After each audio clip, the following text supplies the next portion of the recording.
Welcome in, everyone. Hello, everybody. This is Everything Sucks, Let's Fix It, episode 23. My name is Ben Mayer. My name is Anthony Buono. Today is November 8th, 2023, and we are coming off the election night of 2023. Very exciting. Dude, I am the biggest election junkie. It is a holiday for me. I told Ben he wanted to hang out and watch Harry Potter, and I was like, no, dude, I'm sorry. I have a date that night. I can't do it. And he's like, a date with who? I'm like, a six-pack and my computer screen. And so I just sat back, filled up my whiteboard with all the different stats I wanted to reference throughout the night, and just stayed up until everything was called. Yeah, some people have sports betting. You have elections. Yeah, I have elections, but I'm betting nobody. I'm just yelling at myself in my room alone. Exactly. Yeah. So let's start with Virginia. Now, Virginia was very, very important in 2021. When Glenn Youngkin won that governorship over Terry McAuliffe in 2021, people thought that was a really, really bad sign for Democrats nationally. And they had good reason to think that. Normally, when the Virginia governorship goes to the party out of power, that's a sign for a very, very strong midterm. But when the midterm election came along, Glenn Youngkin's victory was not a bellwether for anything, right? So now this test in Virginia is, can Glenn Youngkin, a moderate Republican, at least at his face, be able to carry over Virginia and Virginia Republicans into power? So what he really wanted to do was flip the state Senate and and hold on to his majority in the Virginia House of Delegates. Now, the flipping the state Senate was going to be difficult. The way that the lines are drawn, it was always going to be hard. But they had a pretty great shot at holding on to the House of Delegates. And Glenn Youngkin promised that if he won the House of Delegates and he won the state Senate, he would institute a 15-week abortion limit. And what's interesting about this race is Glenn Youngkin really changed the language on abortion stuff. He dropped the word restriction. He dropped the word ban. He said, we're doing an abortion limit. And that was kind of a battle test of how Republicans can handle this issue going forward in 2024. And what we saw is it didn't work out that well. No, not at all. We saw the Democrats hold on to their Senate majority, and flip the House of Delegates. So now the Democrats control both chambers of the Virginia legislature. This is not what Glenn Youngkin wanted. It's not what the Republicans expected either. No, and it's interesting because of Glenn Youngkin's potential presidential hopes in the future. Yes. It's a well-known secret that he's been eyeing a run. He was probably considering running in 2024, but if not, with an eye on 2028. And he was hoping that he could build up his resume by flipping both of these legislatures to red, and now that's kind of out the window. Exactly. Now he's kind of tainted as not a loser, because he didn't lose that bad. And I don't want to frame it as Virginia Democrats had this amazing 10 out of 10 blockbuster night. Virginia Democrats had a 6 out of 10 night. They had a good night. They flipped the House of Delegates. That's great. But they only flipped it by like one seat. They only held on to the Senate by one seat. They didn't even perform as well as Joe Biden performed in 2020. Not even close, So they did well, no doubt. But it's not like Democrats had a blockbuster night in Virginia. It's just not true. Glenn Youngkin went on TV last night during the elections, and he said that he would not nominate Donald Trump before the end of the Republican primary. So he's still holding out hope that it won't be Trump, which is just such a lost cause at this point. I wonder if he's holding out hope, just trying to appeal more to what he sees as a more middling voter base. Yeah. I think. Maybe paying attention to all the polls that say voters hate both Trump and Biden. Yeah, and we'll get into that because that information came in throughout the night, and God, they hate both of them, man. Yeah. God, I hate both of them. Absolutely. One race I want to call into attention is Susanna Gibson in House District 57. She made kind of headlines because, she ended up losing, but it was one of the closest races in the House of Delegates. As of a couple minutes ago, the Republican has flipped it from Susan Gibson's lead, and now the Republican has taken the seat. So that was the Democrats' chance of expanding that 51 majority to a 52. That's gone now. So that's kind of what's going down in Virginia. Overall, good night for Democrats, not blockbuster. Yeah. You know what is blockbuster? The Kentucky governor race. Yes. So a couple months ago, when we first started this podcast, I mentioned Andy Bashir as a moderate that I actually kind of like. Mm-hmm. And I remember having conversations with my dad and members of my family, and they're like, who do you want to see run for president? I'm like, I would love to see Andy Bashir in 2028. And why? Because he's a Democrat who can win in places like Kentucky. He's not a complete sellout like most or some blue dogs like Manchin or Kyrsten Sinema. He's not like that. He has a genuine pretty good track record. And last night, just more evidence in his favor. He beat his opponent Daniel Cameron by 5-something points. Yeah, this was absolutely nuts because Bashir is the only Democrat to win on this entire ballot. Every single other statewide race went Republican, and Bashir still maintains his hold on the governorship. Yeah, it's crazy. Now look, it is it's hard to unseat an incumbent governor, right? That's a very difficult thing to do. But the fact that he won by over 5 points is tantamount to his political talent and the messaging that he's employing. Yeah. And so he really ran as this good government, nonpartisan guy. His main line was a bridge doesn't have a party affiliation, right? There's no such thing as a Democrat or a Republican bridge. Yeah. That sounds like Joe Biden rhetoric to me. Yeah. I mean, it's kind of honestly, Andy Bashir has the rhetoric and the reputation that Joe Biden wish he could have. Yeah, and right? Andy Bashir is like Joe Biden with a face that's 25 years younger. Exactly. Yeah. Exactly. So Daniel Cameron, Bashir's opponent, was the prior attorney general, endorsed by Donald Trump in the primary, and was honestly like McConnell's baby.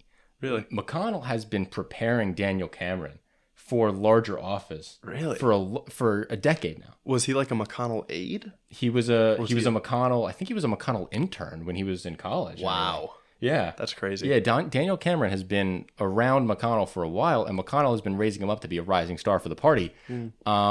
His career isn't over with this loss, but it's definitely hindered. Yeah, obviously hurts. Yeah, and so now he doesn't have any political office, so he's going to have to take some time off and see his next move. Yeah. But I want to talk a little bit more about Bashir and kind of why I like him as a Democratic moderate, because again, he's not somebody who becomes a moderate by going back on liberal and progressive values. He doesn't fight against it. It's just not his main focus. But when push comes to shove, he does a lot of the right things. One example of this is during the UAW strike. We've covered the United Auto Workers strike a lot, and we're going to talk about the United Auto Workers in great detail this episode. And Andy Bashir made an amazing move as the sitting governor to join the UAW strike picket lines. He went there and he said that I am here for you. He got the UAW endorsement, and the UAW has emphatically supported Andy Bashir. And if the UAW is going to emphatically support you, I'm probably going to emphatically support you too. Yeah, absolutely. The fact that you can somehow still straddle this line, that Bashir can straddle this line of being a clearly pro-union governor and still maintaining the office in what is solidly a red state, a state that solidly voted for Donald Trump in each of the past 2 elections, is incredible. It needs to be a Democratic superstar on their side of the aisle. Absolutely. And this needs to be a showing to all the other moderate Democrats around the country on how to be a good moderate. Yes. This is how you do it. You don't be a good moderate by going back on unions. That's not how you be a good moderate. That's not it. The good moderate is able to pull in that white working class vote on top of the people of color working class vote, and that's how you're able to do it. Yeah, absolutely. Absolutely. Yeah.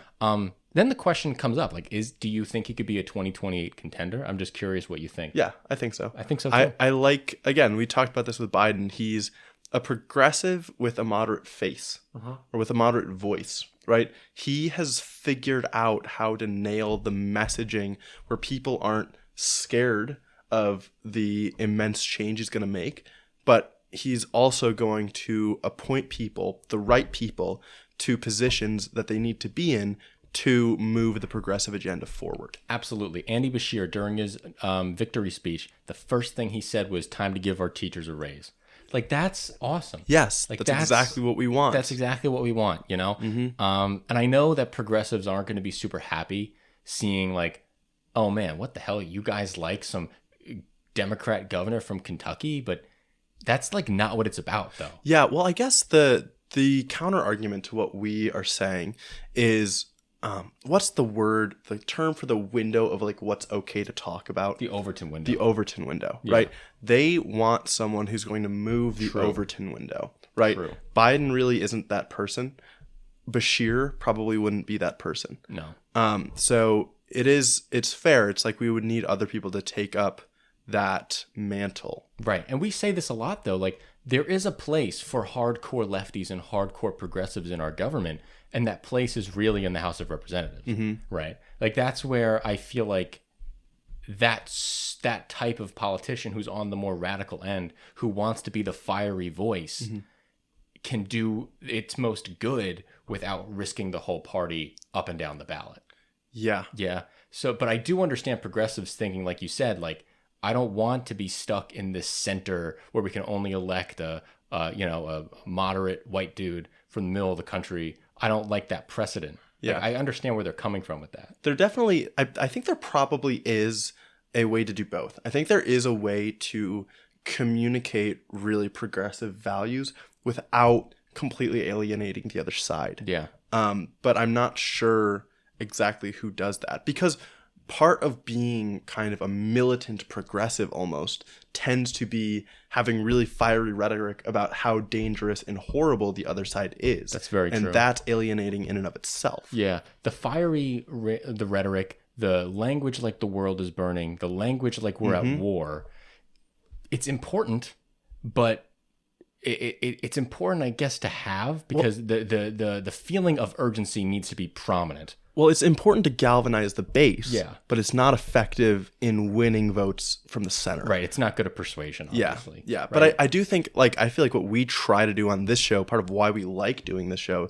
is because we want to be voices that, like, sound extremely reasonable and level-headed in communicating why the progressive course is correct. Those are the people that I most want in government. I totally agree with you. Yeah. All right.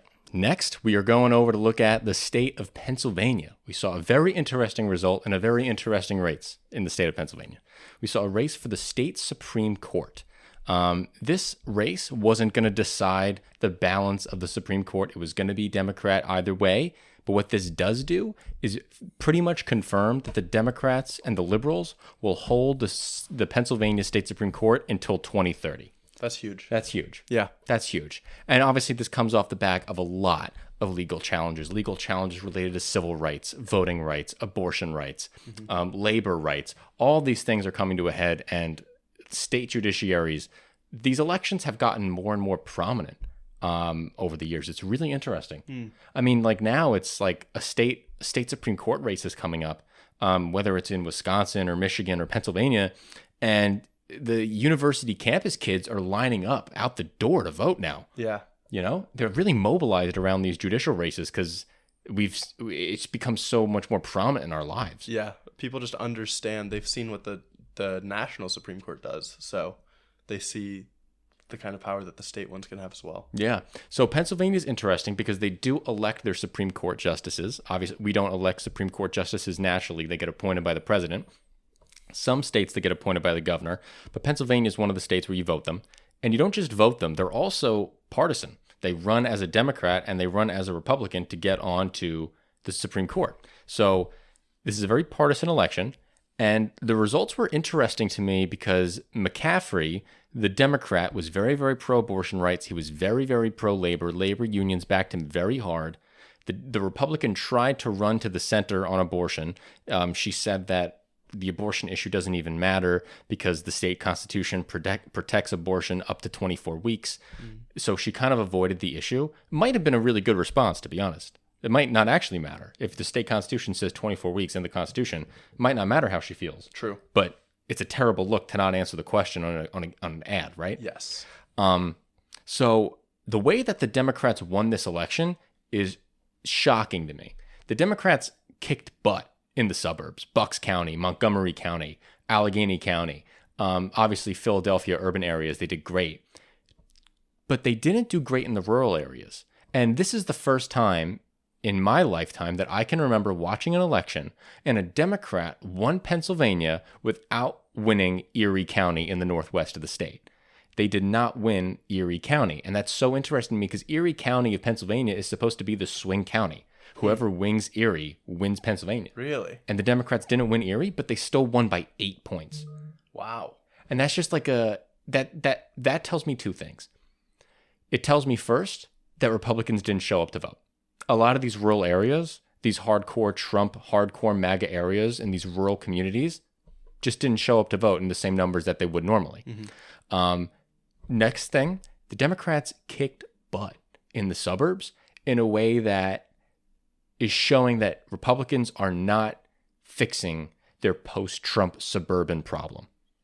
At least in Pennsylvania. Yeah. Because in New York, it's a different story. New York suburbs, super Republican yesterday. I mean, ridiculous. The entirety of Long Island is ruby red. Interesting. Yeah. I wonder where that's where the discrepancy lies there. I think it's because of the notion like everyone is afraid of New York being this like crime hellhole. Yeah. Even though it's like not, but this is my county back home, Suffolk County in New York.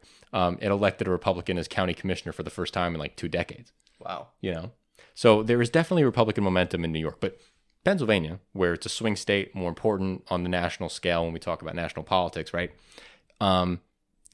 Allegheny County, the Pittsburgh area, had more votes than the Philadelphia urban area, which blows my mind. Why is Pittsburgh netting Democrats more votes than Philadelphia? That means Democrats have a problem too. Democrats have a black turnout problem, and they need to solve that before the next presidential election. Is it turnout or is it support?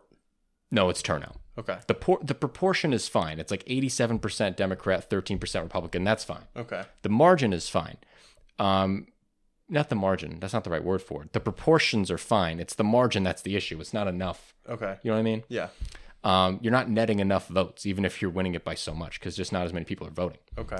And maybe this means that low propensity voters aren't coming out to these special and these off-year elections, and now the Democrat coalitions are more aligned to the frequent voter base, right? Democrat coalition has changed over the last 2 decades here. Democrats are now a little richer, a little more money, they're more suburban, they are more educated than ever, and that group of people are more likely to go vote than any other. And because the Democrats now have those guys woven into their big tent here, it makes them a lot more likely to win in these off-year elections. Okay. And they're not as reliant on these off-year elections on the black vote. They're not as reliant on the urban vote, on the poor vote. They're more reliant on the suburban vote for these off-year elections. I see. Interesting. That's the trend I'm seeing. If that's a good strategy, I don't know. I mean, what does it mean if Democrats become the party of the elite, high-propensity, college-educated voter and just more and more and more falls into this trap of looking like the out-of-touch elite coastal liberal? It's not a good look. It's not a good look. But I'm okay with it as long as the values of the party don't change. Right. Right. The values of the party still certainly lie with the working class urban person. Definitely much more than the Republican Party, that's for sure. And I just don't want I just get nervous on those general election days. Are Democrats going to be caught by surprise? Because we see all these victories, and is it all a mirage until the low propensity voters come back to the polls and you haven't stuck your progress with them? That's just what makes me nervous. I see. All right. So Democrats have done very well in Pennsylvania, winning by 8 points. Another state Democrats did really well in, Ohio. Ohio had 2 important issues on the ballot this time around: legalizing marijuana and putting abortion rights into the state constitution. Those are the 2 important things. Well, both passed by a lot. The Democrats were able to enshrine abortion rights into the Constitution with 57%, and then legalizing weed was able to pass with like 58%. So overwhelming margins. And this, again, just really throws down the Republican throat of, how are you going to respond to these abortion questions when you get asked? Yeah. What are you going to do? Glenn Youngkin just tried. Glenn Youngkin tried to change it from ban to limit, from restriction to 15 weeks. And it didn't work. He still lost both houses of the legislature. So what is the new line? Well, CNN last night. Sorry, go No, ahead. it's all right. No, I think you should go first. So CNN last night, during the election, pulls Vivek Ramaswamy on TV to tell us what the great political maneuver needs to be. The political mastermind himself. He's asked, what does the pro-life movement need to do? And he does two things to this. He says he wants to put more financial responsibility on the fathers. He wants to, penalize fathers who leave their families, which that's something. Does that address abortion at all? Does that even, I feel like that didn't even talk about the notion of abortion, but that's fine. And then he says something else. He attacks referendums completely. Vivek Ramaswamy just comes out against the notions of referendums because he says that they're too easy to buy with money, as if it's easier to buy a referendum than it is for an individual politician to spend money and win somebody's vote. Yeah, I don't get that at all. He just came out completely against referendums.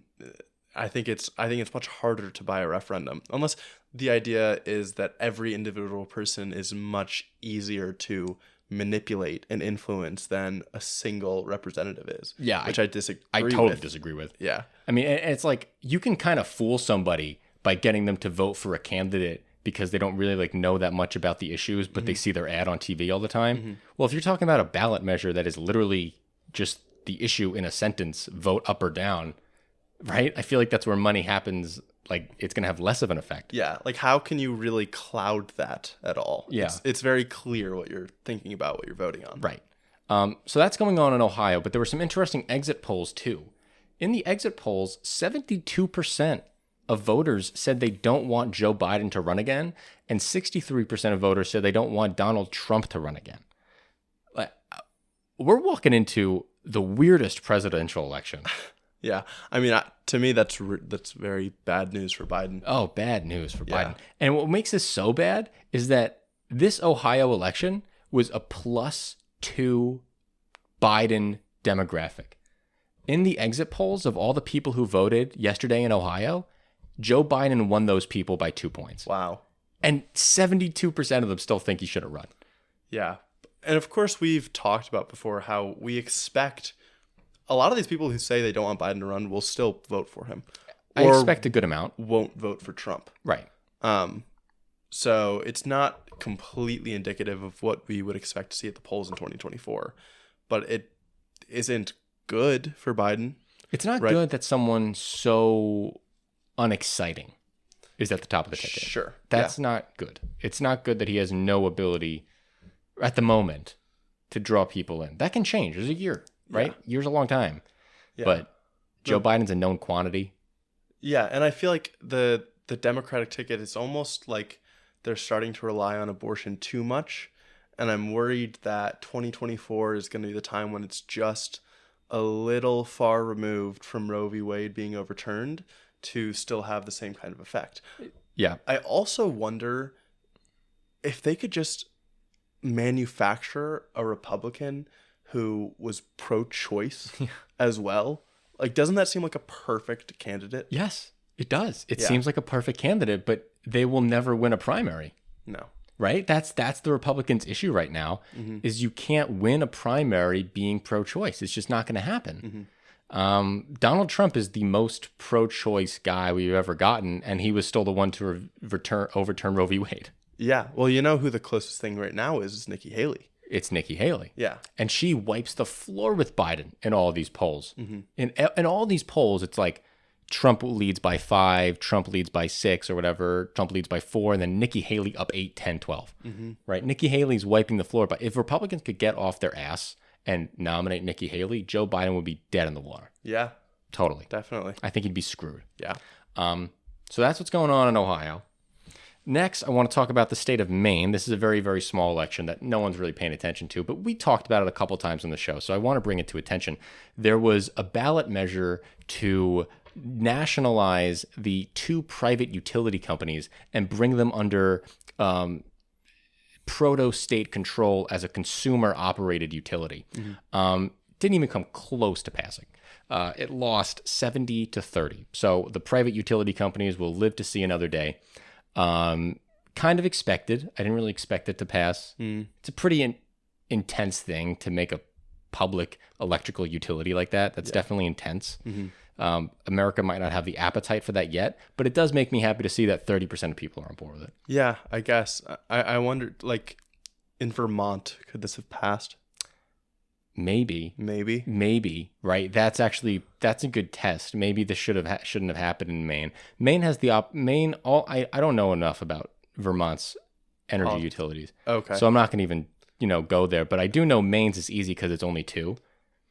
True. Right. True. So I don't know, but Vermont's also tiny. Vermont also might only have like 1 or 2. Yeah, so. it's tiny. I just think as far as their populace kind of leaning closer to the socialist side of the spectrum. Yeah. Yeah. Yeah. So that's Maine. And then the last election I want to talk about is Mississippi. Mississippi has been a very, very interesting election season here. We have a guy named Brandon Presley, who is, yes, related to Elvis Presley. He was Elvis Presley's second cousin, running a very, very good Bashir-esque campaign. Stayed away from the cultural issues, stayed away from the partisanship, and really ran on expanding Medicaid. He touted how expanding Medicaid would actually save the state money, how it would help so many people, and just really good populist messaging. He was running against incumbent governor Tate Reeves. Tate Reeves looks like Peter Griffin and is one of the worst fucking guys. Okay, not gonna hold back on him. Yeah. Tate Reeves is very corrupt. His party apparatus was caught funneling $77 million worth of welfare money. This is from the Temporary Assistance of Needy Families Fund that's given to the state by the federal government. And between 2017 and 2020, they funneled $77 million of this money into other development pet projects that were not for the needy families. One of the very famous ones is they gave a lot of money to Brett Favre to build a girls' volleyball arena. So that's a whole other thing. And so this was really a very weak incumbent with Tate Reeves. Brandon Presley really had a good opportunity to take him down, as much as you can have a good opportunity as a Democrat coming in from Mississippi. But the polling was kind of indicative of a close race, and a close race is what we got. Brandon Presley did lose, but Brandon Presley did get closer to beating Tate Reeves than Daniel Cameron came within beating Bashir in Kentucky. So Mississippi was a closer race than Kentucky, which is a really good sign. I do have an issue with this election, though, and I think it's important to call it out when we see it, because this happens far too often in America.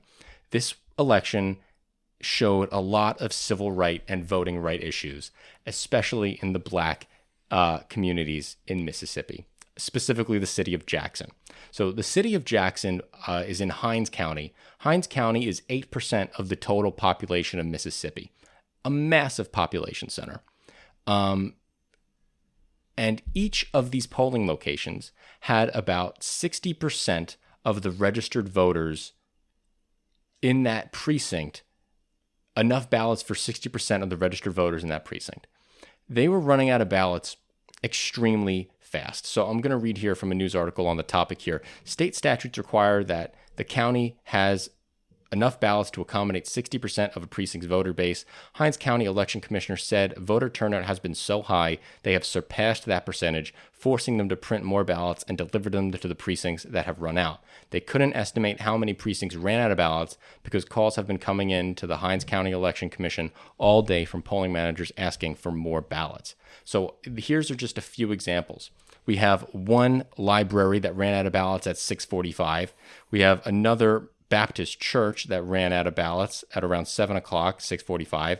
We have a city hall that ran out of ballots, another Methodist church that ran out of ballots at 3 p.m. We have Northern Baptist Church that were down to 100 ballots and have ran out of ballots 3 times throughout the day. Another church ran out of ballots, another church ran out of ballots, and a YMCA only had 100 ballots left and were given no estimated time on more arrivals. This is insane to me that these counties are having trouble just getting ballots to people who have been waiting there for some reports of 2.5 hours. Yeah. It's wrong, dude. I think the statute of only having 60% of, like, ballots for 60% of the precinct's voters is extremely flawed. Extremely flawed. Right? I mean, I guess maybe this is the lesson. Like maybe they just now learned it, that we need more than that. Yeah. I guess I understand not wanting to waste paper. I also just think voting should be much more electronic. Like we are really 100 years behind with the voting technology that we have. It's tough because I assume we're going to be one of the only places. We're going to be the only thing I see that covers this. Oh yeah, sure. Right. So there's going to be no impetus for change because it's going to get very little attention. Mm-hmm. And look, I don't want to say this is like totally the statewide Republicans' fault, because it's like the counties do run their own elections. So maybe they could have had more ballots. But the fact of the matter is the precincts only need to have 60% of the ballots to fall in line with the statute. The statute's obviously flawed because 60% was too low of a number. And while the lines were accumulating at these polling centers, a judge ordered that the voting had to be open for another hour. And Republicans sued immediately, trying to stop that from being allowed, and tried to close the polls while there were still a bunch of people waiting online. Yeah. Which is just gross behavior. But it's a typical Republican Party tactic. That's a typical move. We've talked about this many times on this show. Part of their playbook is suppressing voters, right? Which is entirely undemocratic, extremely slimy, just kind of detestable thing to do in a democracy. But it's not unexpected. Not unexpected. And it sucks. It sucks because, like, you watch Andy Bashir's victory speech, first thing he says is, I want to pay teachers more. You look at a Brandon Presley speech, the main thing he's talking about is cutting the grocery tax, cutting the car tax or something. Expanding Medicaid. And expanding Medicaid, which is huge. Tate Reeves comes out in his victory speech, and the first thing he says is like, no one thought I could do it, but here I am. And it's like, God, fuck you, dude. Yeah. Fuck you. Get some perspective. Last thing I want to say about the elections is the amount of money that was spent, because Democrats have another advantage in this race that is very different from how it used to be. Democrats now have not only the more educated voter base, not only the more educated voter base, not only the more high propensity voter, they're also able to spend way more money. In the Kentucky governor's race, $77 million was spent. 50 million of those dollars were Democratic dollars. Yeah. That's insane. Well, what's wild here is, as I look at this chart, in every single of these major races, the party that spent more money was the winner. True. Every single one. True. Yeah. Yep. Ohio issue 1, Democrats Virginia, spent. Kentucky, Mississippi, the Republicans spent $1 million more. Pennsylvania Supreme Court, Democrats spent $3.5 million more. We've talked about campaign financing and the role we expect that has. I still right now land on the side that money tends to follow the winners instead of choose the winners. But it is, I don't know, it's another very clear. I'll say this, the Houston mayor race at the bottom. For the Houston mayor race, there was $8 million spent, $7.8 million. The Democrats spent 6.2. The unaffiliated spent 1.6. The unaffiliated did get more votes than the Democrat. Really? Yeah. The unaffiliated, technically kind of Republican, got more votes in Houston. So. And they're going to runoff? They're going to a runoff. Okay. Yes. Okay, I didn't see that. Yeah. But it is interesting that the Democrats are raising more money, spending more money, and it obviously helped them pull it over in Virginia. That's for damn sure. Yeah, maybe this is, I mean, you said the Democratic voter base is getting a little richer. They're getting a little bit more educated. Maybe they're starting to find themselves in greater positions of power and privilege now so that they can contribute to campaigns like this. I think that's what's happening, to be honest. Yeah. It's really interesting. Even the small dollar donors for Democrats are just massive compared to Republican small dollar donors. It's not even like close, the whole Act Blue thing makes it so easy for a Democrat to raise money. It's just, God, that's funny because I've donated to Act Blue, and after donating, they bombard me with texts and emails, and it is so annoying and it is so discouraging donating to them again.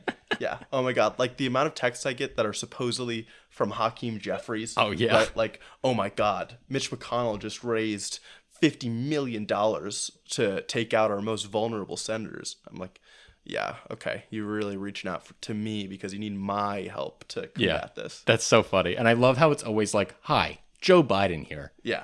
Give me your money. Exactly. Yeah.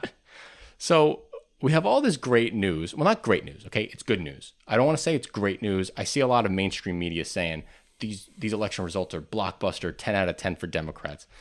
It's like 7 out of 10. All right. It is good news for Democrats. It's good news for Democrats. Yes. It's not like 2024 is a lock news for Democrats, right? It's not collapse of the Republican Party for Democrats. Well, not with the context that we have here. Right. Yeah. And that's what we got to get into here. The Democratic Party has a problem, specifically a Joe Biden problem. Yeah, his name is Biden. Yeah. You might know him. He is not doing well against Donald Trump in a very good pollster, Siena-New York Times poll. These guys are very, very good at what they do. And they found some interesting results. Ben, you want to go through a little bit of the highlights here? Well, I think the overall was Donald Trump is net 5% over Biden. I think he leads Biden in this poll. He leads Biden in every major swing state except for Wisconsin, is it? Yeah. Yes, except for Wisconsin, where Biden leads by 4 points. Those are kind of the highlights. What scares me here, what scares me so much is that this poll indicates that Biden and Trump are tied among people 18 to 29. Yeah. What's going on? That's insane. That's insane. We're talking about a demographic that voted for Biden like at least over 15 points. And I do, this is where I wonder, like, are the people who aren't picking up the phone, are they more likely to be Biden? Is that where there might be some skew here? That's all I can think of, but that just sounds like cope, doesn't it? It does sound like cope. And I don't know. It's hard to even say that because in the past 2 presidential elections, the polls in both instances misjudged voting results in favor of Trump. So like they underestimated Trump. Yes. Which really frightens me here. Right. So they've underestimated Trump, and now we're looking at the polls and we're like, oh, maybe they're underestimating Biden. That just sounds like cope to me. Yeah, I don't know. Yeah. But it just gets hard for me to look at this poll and see, okay, 39% of the Hispanic vote going to Trump, 43 to Biden, a 4-point difference among Hispanics. Donald Trump winning other race and ethnicity by 13 points. That's crazy to think about. Yeah. But maybe that's where we're at. Maybe maybe the Democratic Party has a lot of work to do. Yeah. Right? I mean, I saw some analysis about this specifically that said other polls in addition to this one have shown Biden losing ground amongst Black and Hispanic voters. Mm-hmm. So that seems like something that is signal, not noise. Mm-hmm. This poll also asked specifically, who do you prefer on each of the issues? And Trump took almost all of them, except for abortion. And I think the truth is, like, some of these Black and Hispanic voters, when they are polled, they say the most important issue, just like many people, is the economy. And there's still, I think, a messaging problem. Yes. Right? There is a perception problem that we're in a bad economy, that Trump was fantastic with the economy, and that people want that back. And it's so hard because it's hard to reverse. We've been in this state where we're raising rates over and over and over again. The stock market has kind of flatlined for a while. Prices obviously are up and they're not coming down because we're not going to deflate. Right. So people are looking at the things that affect them on a day-to-day basis. And they're seeing the criticism that consistently comes in from mainstream news outlets, which makes them think, okay, we're in a terrible situation, even though we're not. Right. And it's hard because I read an interesting thing where it was someone arguing. I was looking over like a Twitter chain, right? And these 2 people were arguing back and forth, and they're arguing about inflation. He's like, but prices are still so high. And they're like, the guy's explaining, he's like, yeah, but the rate has stopped increasing. The rate isn't as bad as it was. He's like, but when are prices going to go back down? And then the guy's like, no, prices aren't going to go back down. We can't deflate. Mm-hmm. That's not how it works. And he's like, well, then inflation's still a problem. There's an issue with the definitions of words going on here, but it's a fundamental reality that consumers are expecting prices to come back down, which, whether that's a fair expectation or not, is a reality that people feel and want to happen, and it's not going to happen, and it's going to make people sour on the economy. Yeah. Yeah, and I don't. It's How do you sell disheartening. that? How do you sell that as Joe Biden? How do you sell? Look at all this progress we made. But the damage of inflation is already done. Yeah, and how do you make people understand that it's okay that there's been inflation, Right. and that because wages have increased past inflation faster than inflation, then the inflation isn't really hurting you anymore. Inflation only matters relative to the money you're getting paid, right? So we're not seeing decreasing standards of living because of the inflation. It's like people aren't making or failing to make this connection to the deeper underlying issue, the thing that actually matters, Yeah. because we're so stuck looking at the headline numbers. And there, I think in this poll somewhere, or maybe in another one, but the question, I think I looked at maybe something else that Pew had done about people's perceptions of the economy, and what they're most concerned about is prices of fuel and prices of food. Which are two things that a president just cannot do anything about. Every time we talk about the inflation report on this podcast, we say those are two goods that are too volatile to even take into account the inflation of. And we talk about how every time it's a fuel price surge, it's because of something that OPEC or Russia has chosen to do, right? And you can argue like we should be oil independent. Well, that's not something that Trump got us on track to do. Biden, sure, maybe you could say he could subsidize more oil refinery processing capabilities in the US, and I wouldn't be completely against that. But there's no reason to think that someone else would do it better. And food, it's just like that's changing constantly. There's an avian flu and then chicken prices and egg prices go up, right? It's like climate change means that you get a worse crop this year. These aren't things that presidents control. Right. Now, right, exactly. And so it's frustrating. I'm sure it's frustrating the Biden campaign because they're thinking, like, how the hell do we sell our achievements? Yeah. When all these things that are tied to not directly their policies are what's causing his approval to go down. Next question they asked was, if Donald Trump were convicted and sentenced to prison, but were still the Republican nominee, who would you vote for? And in this case, Joe Biden wins by 10. And in all of these states, swings like crazy. Arizona, Biden up 5, Georgia up by 12, Michigan up by whatever, almost 10. A lot of big swings here. So we'll talk about this in a little bit. Donald Trump is not looking good legally.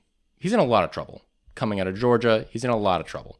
So this is a very possible scenario, and it gives me a little bit of comfort that, okay, if the legal process if the legal process goes this way, Joe Biden's looking fine.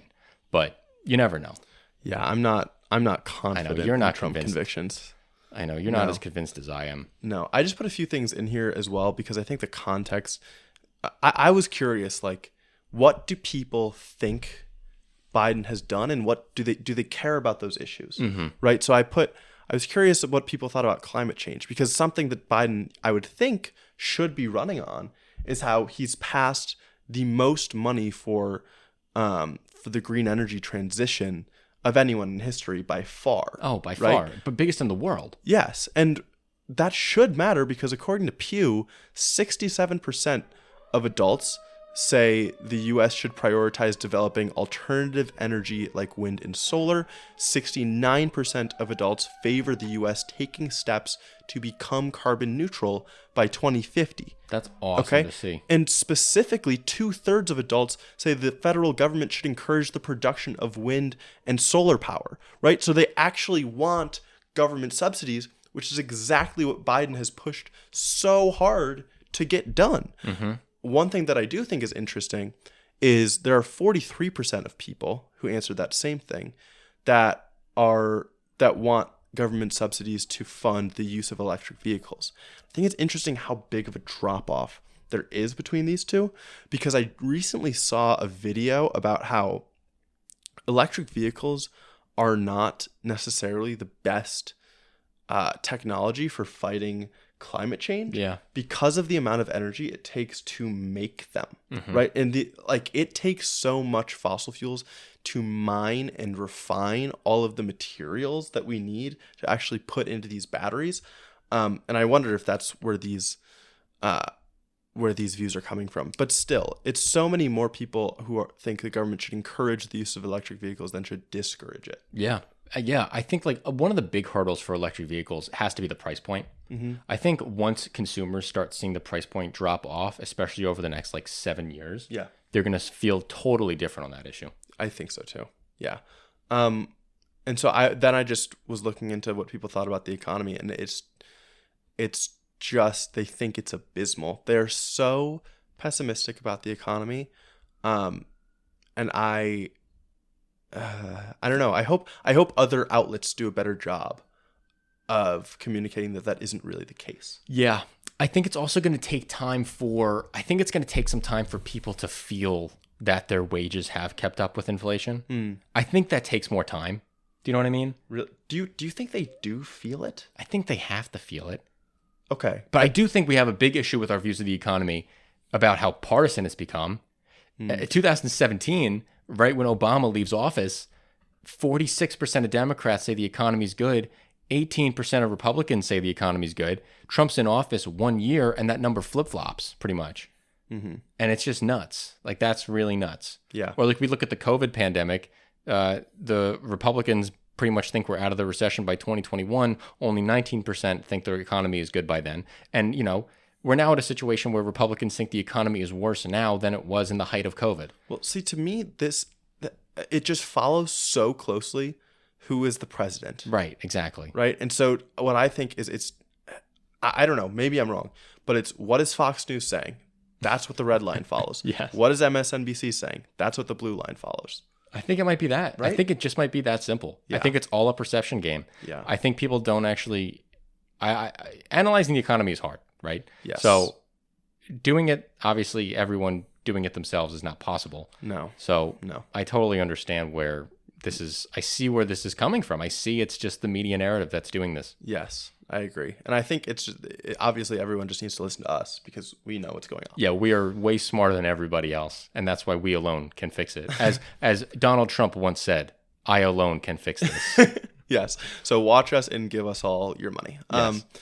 Want to move on? Yeah, let's move on. Okay, so this is a big piece of news in the fight for the transition to a green energy environment. There was big news last week that Ørsted, the Danish energy firm, has decided to cancel 2 offshore wind farms off of New Jersey. So this is kind of a shock because New Jersey had passed a law letting offshore wind developers keep tax credits that were intended to offset costs for ratepayers. So these tax credits were supposed to come on the consumer side, and the New Jersey government specifically passed something to push them to the producer side. Wow. Just so they could keep these projects happening, right? So total shock that this went down. Ørsted cited delays in securing the vessel that it needed to build them. So I think this is something that we talked about a while back when we did our deep dive on renewable energy sources. The types of ships that are needed to build offshore wind farms are extremely limited. Oh, yeah. Extremely limited. And right now, right, it's kind of one of the bottlenecks as the transition worldwide, particularly in the West, has been ramping up. So Ørsted also has plans to build offshore wind in New York, and they said the reason that they're sticking with those New York plans is because they've already procured the vessel for it. This comes when we talked a few weeks back about a current event in New York where an alliance, basically a professional organization of wind and solar developers, said that they need to renegotiate their contracts to be able to sell energy at higher rates to consumers because financing issues and higher interest rates meant that the projects were going to cost more. We never gave you guys an update on that, but the governor of New York came out and said that they weren't going to let that happen, that the companies had bid to sell the energy at specific rates up front, and they needed to hold to that. But despite that, despite needing to sell at the lower prices, Ørsted still is maintaining its presence in New York rather than New Jersey. So The Jersey governor was furious. He released a statement that's like, it's outrageous that they're pulling out on their commitment to New Jersey. And he said, we're absolutely still moving forward with our plans to transition to the green economy, but we're going to try to claw back $300 million from Ørsted for their cancellation. It's something that we talked about with the Inflation Reduction Act, that the Biden administration put in provisions that companies could not just keep the money that the government gave them to build their green energy projects if they withdrew. And this is a really big deal because historically, this has been a problem with industrial policy, right? Companies will take the money that the government offers them and then they'll just walk away, and there's no accountability. So hopefully Governor Murphy can get this money back. It just sucks because this is going to be a delay. I'm hoping it doesn't delay it by too many years. These are supposed to be pretty massive projects providing a lot of energy. And the wild thing is, for Ørsted, they said that they would be writing off $5.6 billion worth of assets by withdrawing from these projects. Wow. And they're doing it anyways. Wow. It's insane. That is insane. Yeah. That's insane. And it's going to make it so much harder to now re-up, find a new company to do this, because now these new companies, I don't know if you said this part yet, but yeah, they have to recontract at a such higher interest rate than what was already contracted on, right? Yeah, So this was probably contracted at a 2% interest rate. Now interest rates are 5.5%. Yeah. That's going to make it so much harder to get the initial investment, and that $300 million isn't going to go as far as it could have. Yes, absolutely. And is this other company that comes in and takes over the project? Are they going to be able to find the vessel to build it just as fast? Why? No, probably not, right? Yeah. It'll probably be just as hard. So it's bad news. It's an unfortunate setback. It's an example of how, like, generally this current economic environment with high interest rates is really making it hard to transition, to do the green transition. Right, and we knew this. We knew this going in, that raising interest rates was going to make it harder for big investments like this. Yeah. It's going to make it difficult. And It hurts. It hurts. I guess one thing that I guess is,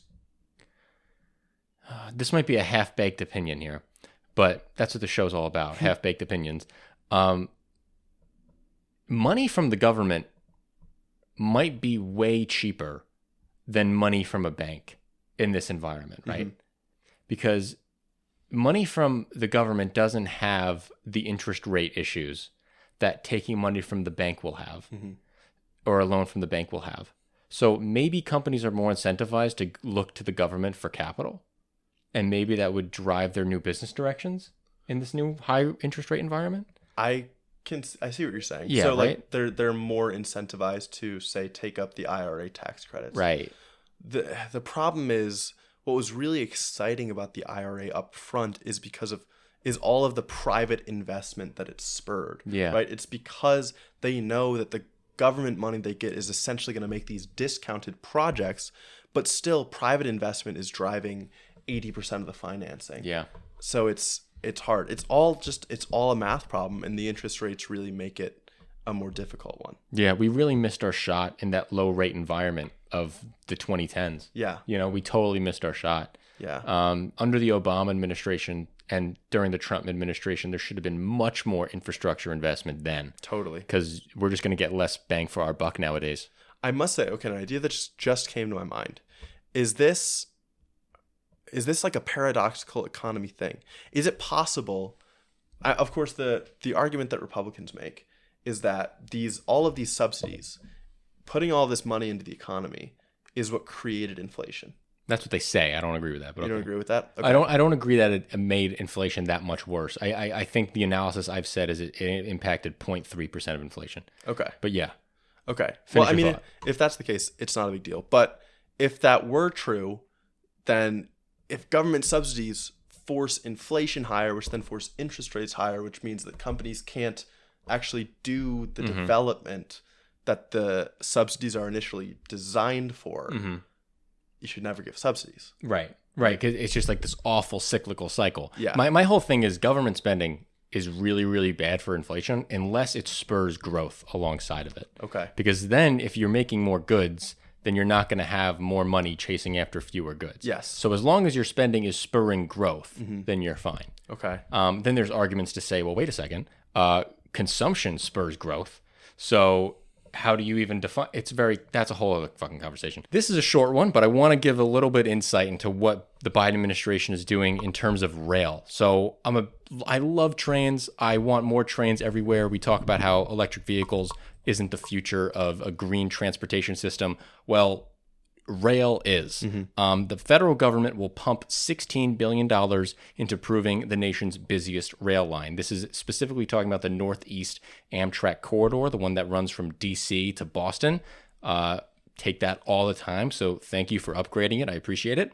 The main thing that's getting upgraded here is the Gateway Hudson River Tunnel. This is what connects New Jersey to Manhattan. The Amtrak CEO has said that if this tunnel were to fail, it would cause an absolute meltdown, and this tunnel is over a century old. It has taken damage from Superstorm Sandy that has still not been fixed a decade later. Wow. And now there is corroding after the flooding from that Superstorm Sandy. So this really needs to be fixed ASAP. So I'm really glad funding is going to this. This $16 billion, most of it comes from the bipartisan infrastructure agreement. So Andy Bashir, get on your horn here. There's no such thing as a Democrat tunnel or a Republican tunnel, right? Yeah. That's what he should be saying at things like this. Pete Buttigieg has a quote here. Americans need and deserve world-class rail, which is the president's vision. But for decades now, we have underinvested as a country in passenger rail in the United States, and we absolutely have. We are getting swamped on our passenger rail system compared to what they have in Europe. The trip from Madrid to Barcelona is about the same place from New York to Boston. It costs half as much and it's twice as fast. Oh, that's heartbreaking. It's heartbreaking, dude. Yeah. And look, there's a lot of reasons why. One of the main reasons why the Northeast Corridor is so slow is because of rich people in Connecticut that don't want the Amtrak line too close to their property. So it's impossible for them to straighten out. Like, if you ever taken the Amtrak over Connecticut, it goes like this. It's so bad. It's just gross, Yeah. And it's also really expensive to build rail in the United States as compared to the other countries. Do you know why that is? I don't know enough as to say why it is. I just know it is. Okay. Yeah. Yeah. Well, the ability to move is so important to the economy. So I think this is fantastic. And I'm constantly frustrated by how much better other countries are at trains than us. So hearing some good news on this is nice. I know. I just want Amtrak I wish Amtrak had the military budget for just 2 years. Like, if the whole world could just calm down and the United States can just put $800 billion a year into Amtrak, baby. Oh, yeah. God. Oh, that would be fantastic. What a dream. Yeah. Maybe the world will deglobalize enough that we don't have to worry about other countries as much. Then we can do that. Then we could do that. Yeah. Okay. But not yet. Not yet. Not yet, because we have a terrible global crisis that is only getting worse and worse as the days go on. Yeah. And more children die. Every 15 minutes, a child dies in Gaza. All right. So we're going to talk about Israel-Palestine. I just have a couple things about Israel-Palestine that have happened over the week that I just want to talk about and shoot out. Sure. Obama threw his hat in the ring. Obama was on Pod Save America, our number one competitor. We're their number one competitor. Yeah, we're their number one competitor. Yeah. And he said some things that are obviously true, but I think are very Obama-esque. Oh, yeah. He says, what Hamas did was horrific, and there's no justification for it. And what is also true is that the occupation and what's happening to Palestinians is unbearable. A true statement, but it's very Obama-esque to very, very succinctly and cleanly and non-controversially outline the problem in a way that absolutely nobody could disagree with. Yep. And then propose basically no solution except to get along. Yep. Exactly. That's the Obama playbook, man. Absolutely. Say absolutely nothing, but sound like the nicest guy in the room. Yeah. Sound like the most charismatic guy around and help nobody. And that's what it is. And it's annoying that this guy was president for 8 years. And so it's so frustrating to me. Maybe this is something I need to get over and I just have to learn to live with. But it's so frustrating to me to see a former president talk about so many things that are wrong when he was literally the president and didn't do the things that he's saying others should do. Yes. I think it's almost easier for him because the narrative about his presidency is so solidly, I was blocked on everything. Yeah. Like, everybody knows that. I believe it to be true. Of course it is. It is true, but it's still frustrating. But foreign policy is the one area where the president has all the authority. You're pretty much unilaterally. And so if you wanted to fix some Israeli-Palestine stuff, why didn't you do something after the 2008 invasion of Gaza on November 4th? Why didn't you do something in the after the 2014? You did something after the 2014 war, but it wasn't enough, obviously. You know, you didn't sit down and have this conversation that you want to have so bad then. Yeah. So it's just annoying to hear Obama say that, to be honest. It just is. Yeah. You know, I'm glad he's saying that because it's the right thing to say. I just wish he would have said it a decade ago. You know? Yeah, I mean, I guess I don't even care because it doesn't move the needle for anyone. Nobody. Because no Republican, no Israel supporter gives a shit. No. This doesn't change their idea that they don't really care what's happening to the Palestinians. And it doesn't do anything to move anyone in the middle towards a more solid view, like in favor of the Palestinians or what the U.S. should do to try to influence Israel or anything like that. Well, because he doesn't even say what the U.S. should do. No. His only prescription is to get in the room and start talking. Yeah. That's like not... Like, we're there. Like, we're doing it. Yeah, like that's kind of what's been happening over the last 75 years, man. That is the most obvious, like, lowest common denominator action that anyone could take or think to take. And it's just so frustrating because, yes, he's a charismatic guy and all that, and he definitely spoke well. But you read stuff like that, and he just says nothing very well. Yeah. You know what I mean? He has the best ability to say absolutely nothing while saying a lot of words. Yep. Ugh. All right. Next, Iran. Iran. There you go. I'm learning, guys. Yep. I'm learning. Slowly but surely. One of our first videos, I said Iran, and obviously it was a great video, but all the comments were just making fun of me for how I pronounced Iran. Yeah, and now I got to correct you every time I hear it. And it saved me later on. Yeah. So Iran has threatened to attack the United States. An Iranian official has issued a direct threat to the U.S. They've said Iran... Oh, fuck. Instantly. You're right back. All right. Oh, God. Directed the U.S. Iran cannot just watch the situation as a bystander. If the scope of war expands, heavy losses will be inflicted on the United States. That is such a bold statement to come from an Iranian official. That's so blustery and so unbelievable. Unbelievable. Literally unbelievable. Like that's not going to happen. No, at all. obviously they're not going to attack mainland United States. No. But they can attack U.S. troops positioned in the region. And that's what has been happening over the last few days. I see. So America has some forces stationed in Iraq and Syria. I'm not even going to pretend I know how many. I don't know, but they have them there. I tried to do some research on it, but I think it's kind of par for the course that they don't really want you to know how many are in there. Yeah. Obviously. So there have been 38 attacks linked to Iranian-backed groups since October 7th. Wow. So that's a little more than one a day. Yeah. Right? The U.S. forces are present on... So why are the U.S. forces even there? The U.S. forces are present on the ground specifically to defeat ISIS. We know we don't talk about ISIS anymore, but there is still an ISIS resurgent group that if the United States wasn't present, would very quickly take over some villages. Yeah, sounds like an Afghanistan situation. It is an Afghanistan situation. We're stuck there forever. It's going to be how it is, unfortunately. Yeah. I don't think there's...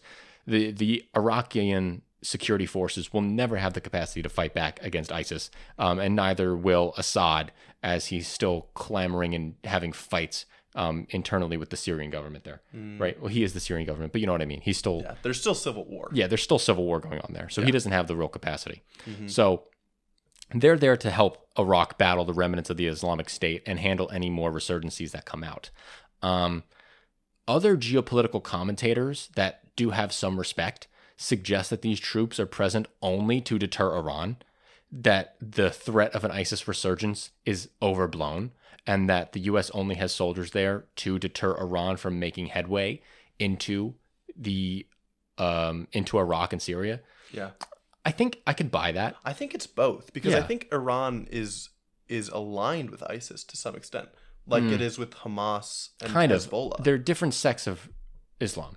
Yes, they're different sects, but so is Hamas. Yes. Like they're different sects, but the bigger issue at hand is countering Western influence. True. Specifically the US and Israel. So I got to challenge you a little bit because Iran did do a lot to fight ISIS in the heyday. Okay. They did. Remember that general Trump killed Soleimani? Do you remember that story? Soleimani fought a lot of ISIS. Okay. Yeah, he killed a lot of ISIS guys. Okay. He did a lot of work with that. But I do think now these resurgence, Iran is taking advantage of their, what's the word I'm looking for?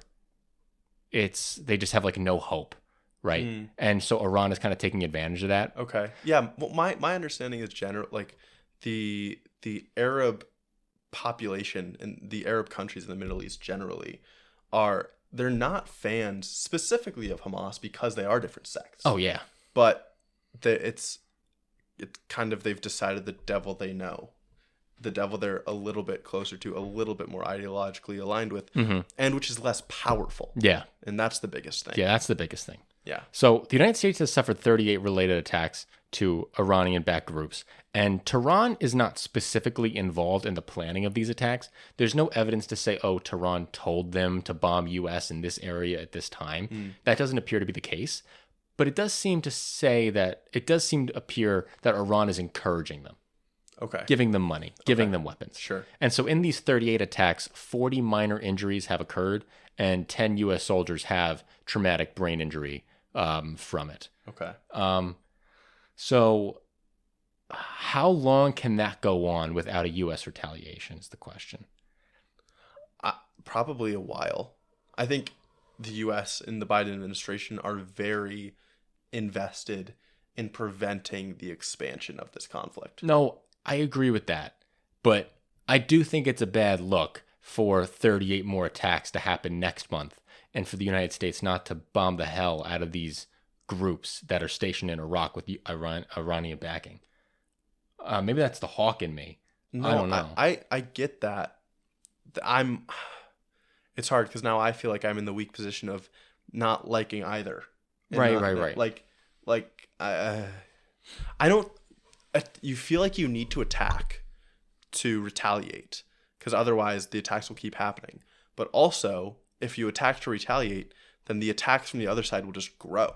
Yes. So it's not like it's solving the problem. Yes. But it also just feels wrong to not do anything. Yeah, it's a really complicated situation. I definitely agree. I don't know how much popular support these Iranian-backed groups have in these Shia areas of Iraq. I don't know how much public support they have. I think it's a little different with Hamas and like Taliban in Afghanistan because they did share an okay amount of popular support. Okay. Right? So maybe there's a little bit of a difference in that regard. But I don't know the right answer. But I do think it's not good that U.S. troops are getting bombed by Iranian troops. And the Biden administration is stuck between a rock and a hard place because they don't want to escalate too much because escalation could mean a big war. Yeah. And we have two carrier groups in the Red Sea and one in the Mediterranean Sea. We're stationed there pretty hardcore. Yeah. And I think that has done a lot to deter further expansion of the Israeli-Palestinian conflict into other Arab countries. Oh, yeah. I think it has. I think it kind of deterred, and I'm not saying Jordan had a lot of capacity for war, but I think it deterred Assad from Syria from getting interested in expansion. Really? Yeah. I just thought Assad was too occupied. He might have with been. Military conflict. And the thing is, Yemen declared war on Israel. Yes. Right? So I'm not sure. I do just worry more about escalation. No, I worry I know. that them being there means that it's that much easier for a spark to kind of cause a bigger explosion. No, I know what you mean. I am in favor of sending the carrier groups. I think it was the right decision. Okay. If it does escalate, I'll eat my words, but we'll see. Okay. But now I want to talk about the responses on this show that we've been getting a little bit, because I think it's interesting. Okay. We've posted a lot of videos on the Israeli-Palestinian conflict, and I think our coverage has been very balanced. Ben and I have a lot of sympathy for the Palestinian side of the conflict. There's no doubt about it. I don't want to speak for you, but I mean, I think you're in favor of a two-state solution. Yeah. Generally, right? I mean, and I am in favor of a two-state solution. I think what Israel has done in the West Bank and in Gaza is wrong. And the blockade of Gaza is wrong. Yep. The settler movements into the West Bank are wrong. Mm-hmm. The retaliation strategy of Israel just bombing the hell out of Gaza City is wrong. Yeah. Those things are wrong. But it doesn't mean we have to blindly accept every move that the Palestinians make and say that all of these moves were the right moves. Killing 1,400 civilians on October 7th was extremely wrong. Mm-hmm. And we get a lot of hate when we make videos and when we talk about Hamas and how bad Hamas is. And we got a lot of Palestinians in our comments, or Palestinian supporters in our comment section, saying that we're mischaracterizing the issue. Watch our full video. We most certainly are not mischaracterizing the issue. No. It's just not as black and white as you think it is from watching your TikTok feed. Yeah. I read a Times article today that I think provides some really good context for this, where they got in touch with some of the leaders of Hamas and got context from the horses' mouths of why this attack, why now. And they specifically cited events like the rise of attacks in the West Bank, the Israeli military invasion and attack on the Al-Aqsa Mosque in Jerusalem. Yeah. And how they noticed that basically the Israeli apartheid of Palestinian people was advancing further and further, that Palestinians were becoming kind of more okay with it just because it was the way of life, and that the Palestinian Authority was always governing under the Israeli authorities, but was okay with that and was negotiating with them and ready to work with them. And Hamas, basically, they were driven to do this attack because they were worried that the Palestinian cause was fading, right? And they said they needed military action to galvanize it and to make it more of an issue at the forefront of people's minds. Mm-hmm. And I'm not saying this to give credibility to the Hamas attack. Instead, I'm saying Israel absolutely had a role to play because of their mistreatment of Palestinians, and the response by Hamas was absolutely unjustified, because even with that treatment of Palestinians, the fact that Hamas was looking for violence, they were looking for a change to the situation, for something to quote unquote wake people up, right, and have them more alert and ready to fight.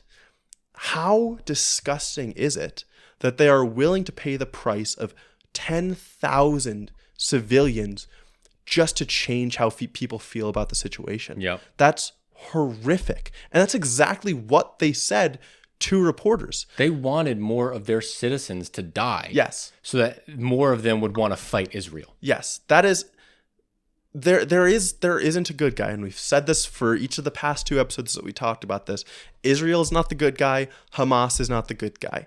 There is blame to go around to both sides in this conflict, and I'm sorry if you're looking for someone to be more one or the other on it. That's just not how it is. Yeah, that's not how we're going to be. We're not going to lie to you. No. And so I think it's not what you can see in a TikTok. It's not something that can really be explained and completely summed up within 30 or 60 seconds, or at least not in a way that you can unilaterally decide this is all Hamas's fault, or this is all Israel's fault. Yeah, you can learn bits and pieces of the story from watching TikToks and stuff. That's fine, but you cannot fit in the entirety of the conflict into 30 seconds and 60 seconds. I'm sorry, you can't. No. Which is why we talked about it for like an hour on our last episode or 2 episodes ago. Yeah. So now I want to talk about something that's been happening a lot more recently. Israel is expanding into the West Bank very fast after October 7th. They are arming their settlers, and it's causing a lot of Palestinians in the West Bank to suffer. Keep in mind, the attack from October 7th occurred from Hamas that is only stationed in Gaza, that is not touching the West Bank, okay? Please keep that in mind. The people of the West Bank had nothing to do with October 7th. So now I'm going to tell a little story. about Bilal Muhammad Saleh. He was a Palestinian sidewalk vendor of sage and thyme. He went out with his family to pick some olives. 4 armed Jewish settlers showed up, witnesses said.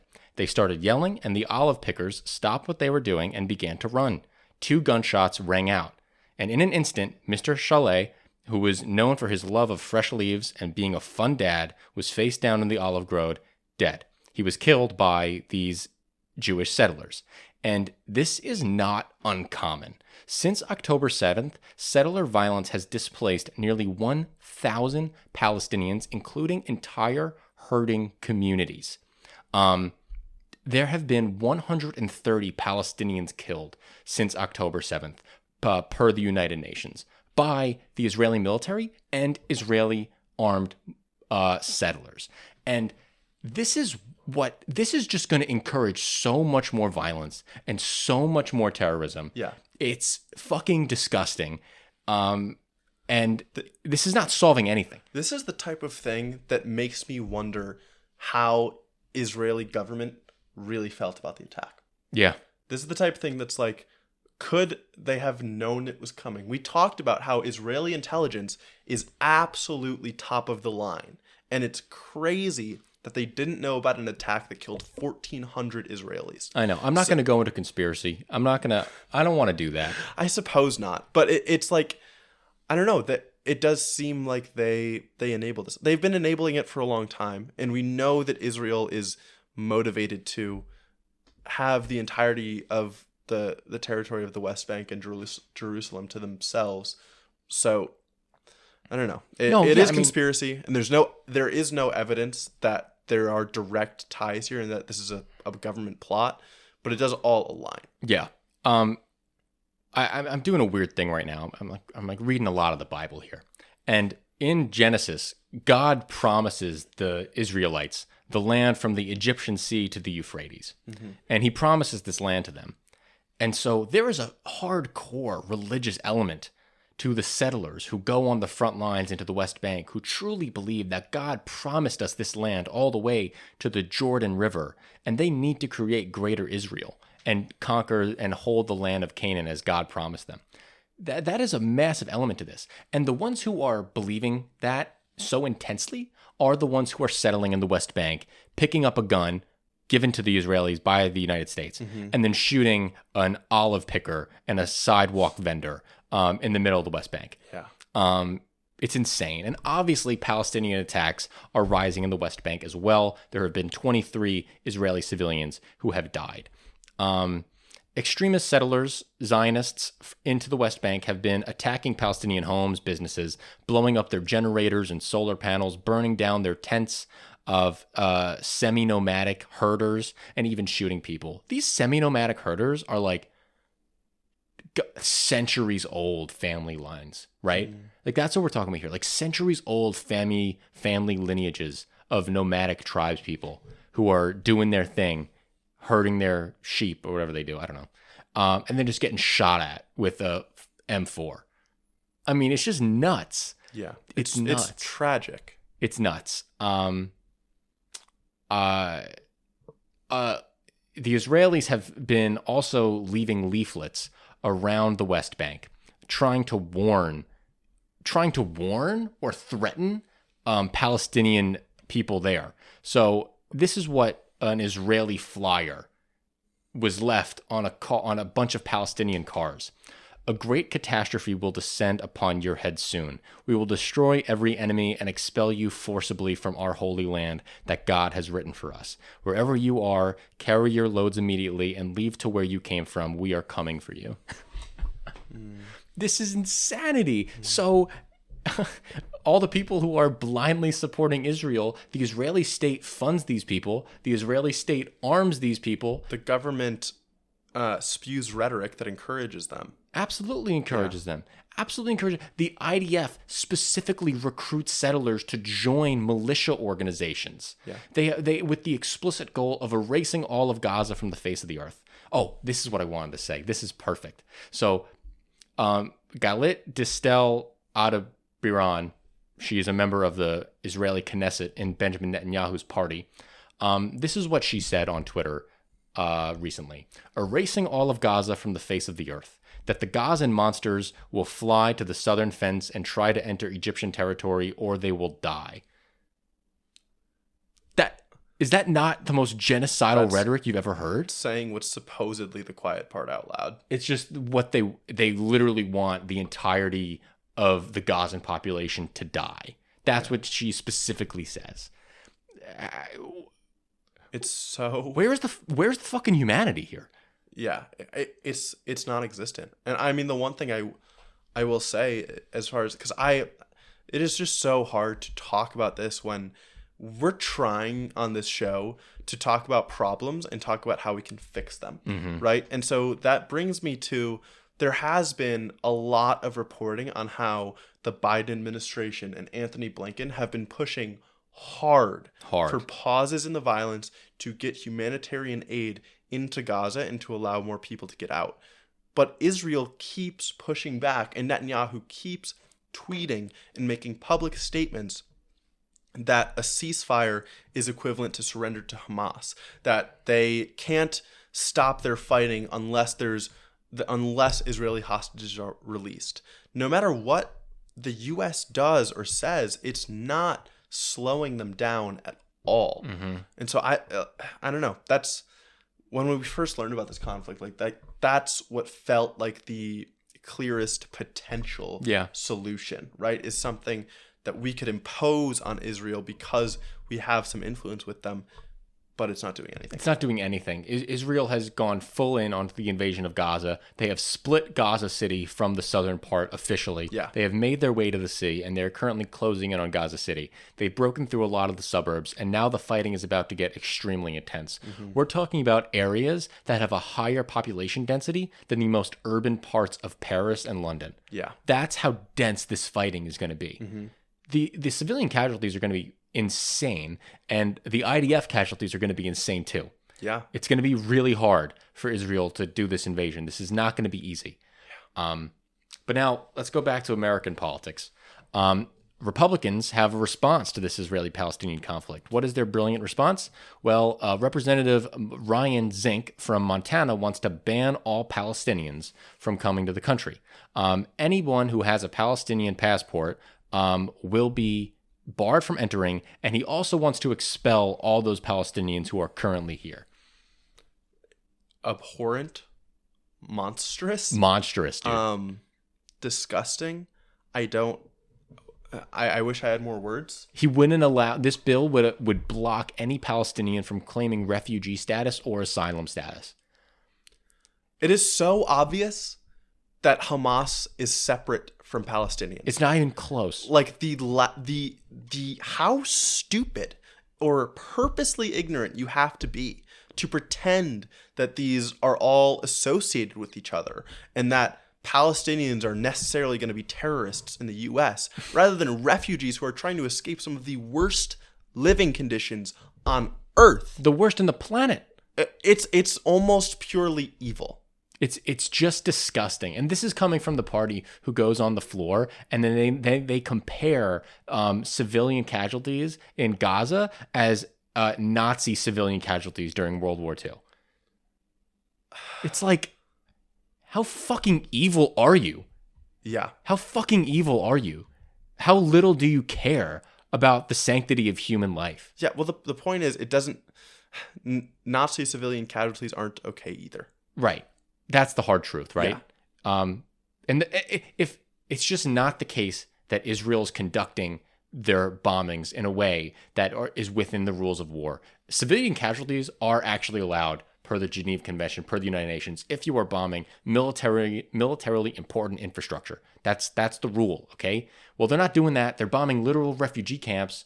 They bombed a refugee camp. They literally bombed hospitals, okay? Yeah. I don't know about the one that was all in the news and all that. That's not what I'm talking about. They have bombed hospitals outside of that and threatened to bomb hospitals outside of that, which is, again, a war crime. The Palestinian refugee community is the largest refugee community out of any nation in the world. There are 5.9 million Palestinian refugees that live across the Middle East. Only 2,000 Palestinians have resettled in America.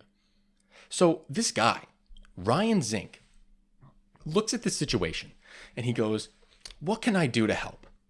I can target the 2,000 Palestinian refugees that live in the United States, send the Gestapo on them, and boot them out of the country back to the worst place in the world. That's his solution. Yeah. That's what he wants to do. President Trump has gone out. On Monday, he said if he was reelected, he would reinstate and expand the travel ban on people from predominantly Muslim countries. This isn't even Palestinians now. This doesn't the travel ban that he passed doesn't even include the West Bank and Palestine on the list here. It's just covering most of the Middle East. Just covering most of the Middle East. Suspend refugee resettlements completely and aggressively deport those who are characterized as having jihadist sympathies. This is extremely Naziistic. It's so Naziistic, dude. It's rhetoric. Insane. Yeah, it is insane. It's absolutely insane. Like this is, it's so obvious. It's so bald-faced, right? It's like, obviously, yeah, you start with one group and then you expand. Mm-hmm.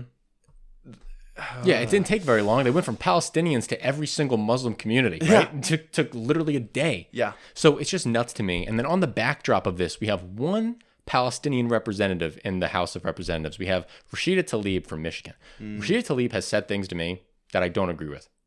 Said things to me. She has said things that I don't agree with. She has said that Joe Biden is explicitly supporting a genocide. I don't agree with that rhetoric. I don't agree with that. She also uses the slogan "from the river to the sea." I don't agree with that slogan. But if you're really sitting here arguing about a slogan when a child dies every 15 minutes, you got to get your fucking priorities straight, to be honest. You can criticize the slogan, but if that actually affects how you view the conflict, you got to get over yourself. There's bigger things going on. But Rashida Tlaib has been censured because of her criticism of Israel by all Republicans and 22 Democrats. She has been censured for voicing her disdain for the Israeli occupation and attacks on the Palestinian people following the October 7th attack. So that's that. Yeah. Listen, I have my problems with Rashida Tlaib, but she didn't deserve to be censured. That's for damn sure. No, not for this. No, not for that. Not for this. Not for that. It's nuts. It's nuts. Okay. To Trump, which is, I guess, a much lighter thing to talk about, right? Yeah, it's kind of silly. It's silly. I don't know. It's silly. Could matter. Could be important. I mean, if he goes to jail, Biden wins by 10, right? Yeah. Right. Apparently. So I guess it's important. Yeah. Trump's circle has collapsed on him. It's really funny to see every people who we kind of held dear. That's the wrong way to put it. All these people who worked for him are turning on him in the Georgia Fulton County case for election subversion and all that stuff with the fake elector scandal. Sidney Powell has pleaded guilty and will be working with the prosecution. Excuse me. Sidney Powell will be working with the prosecution in Georgia's election suburban racketeering case. In addition, Mark Meadows has been given immunity and has said that he warned Trump about what he was doing. So this means Sidney Powell, Mark Meadows against Trump in the prosecution. Yeah. Another one of his lawyers, Jenna Ellis. Jenna Ellis has pleaded guilty and will also be cooperating with the prosecution. Another one of his lawyers is Kenneth Chesebro, who has also pleaded guilty and is also cooperating. Wow. Yeah. So this is insane to me. 3 lawyers and 1 chief of staff against him working with the prosecution. Yeah. A little interesting note here about Mark Meadows, which I find really funny. His book publisher is actually suing him because in his book, Mark Meadows wrote that Donald Trump was deprived of re-election to the White House in 2020 by ballot fraud, and that led to the election of President Joe Biden. That is funny. That's hilarious that his book publisher is now suing him because he lied like that. Because in deposition, Mark Meadows has now admitted that wasn't true. Yeah, he has now said that is not the case, and he even told Donald Trump at the time that was not the case, and that did not happen. Yeah. Now, it is important to say that the lawyers who pled in the Georgia case didn't plead to the entire main conspiracy count. That still is yet to be seen. Yeah. But they're working with the prosecution in a lot of ways, so not looking good for Trump boy. Not looking good for him. In addition to, Jesus Christ, what's going on over here? Why am I yawning so much? Oh my God. Okay. It's dark now. Yeah. All right, hold on. I'll finish this off quick, and then we'll go to the UAW, which is what I really want to talk about. Yeah. So there's another question here. Is Donald Trump even allowed to run for office? Constitutional scholars are kind of up in the air about this. A lot of people interpret the 14th Amendment as saying that Donald Trump is totally barred from running for office because the 14th Amendment stops people from running for public office if they have engaged in insurrection or rebellion. So now lawsuits are coming up where this is happening, and this question is getting asked. One is in Colorado. Denver District Judge Sarah Wallace, appointed to the bench by Colorado's sitting Democratic governor, will hear closing arguments on November 15th and then rule shortly after if he can even be on the ballot in the state of Colorado. And I suspect if that happens in Colorado, it's going to expand. Yeah. I'm pretty sure it's already also in litigation right now in Minnesota. It's in another state. I think it's also in Minnesota. Okay. Yes, but no matter what happens here, whether this happens in Colorado, whether this happens in Minnesota or the other state, I wish I knew it. This is going to get appealed up to the Supreme Court. And the Supreme Court is going to have to make the decision of whether or not Donald Trump can run for office. And that's going to be really interesting.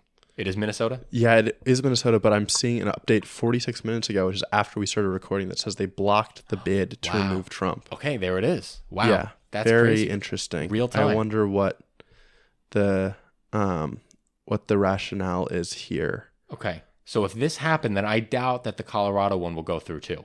Mm-hmm. I doubt that. Yeah, there's no state statute that prohibits a major political party from placing on the presidential nomination primary ballot or sending delegates to the national convention supporting a candidate who is ineligible to hold office.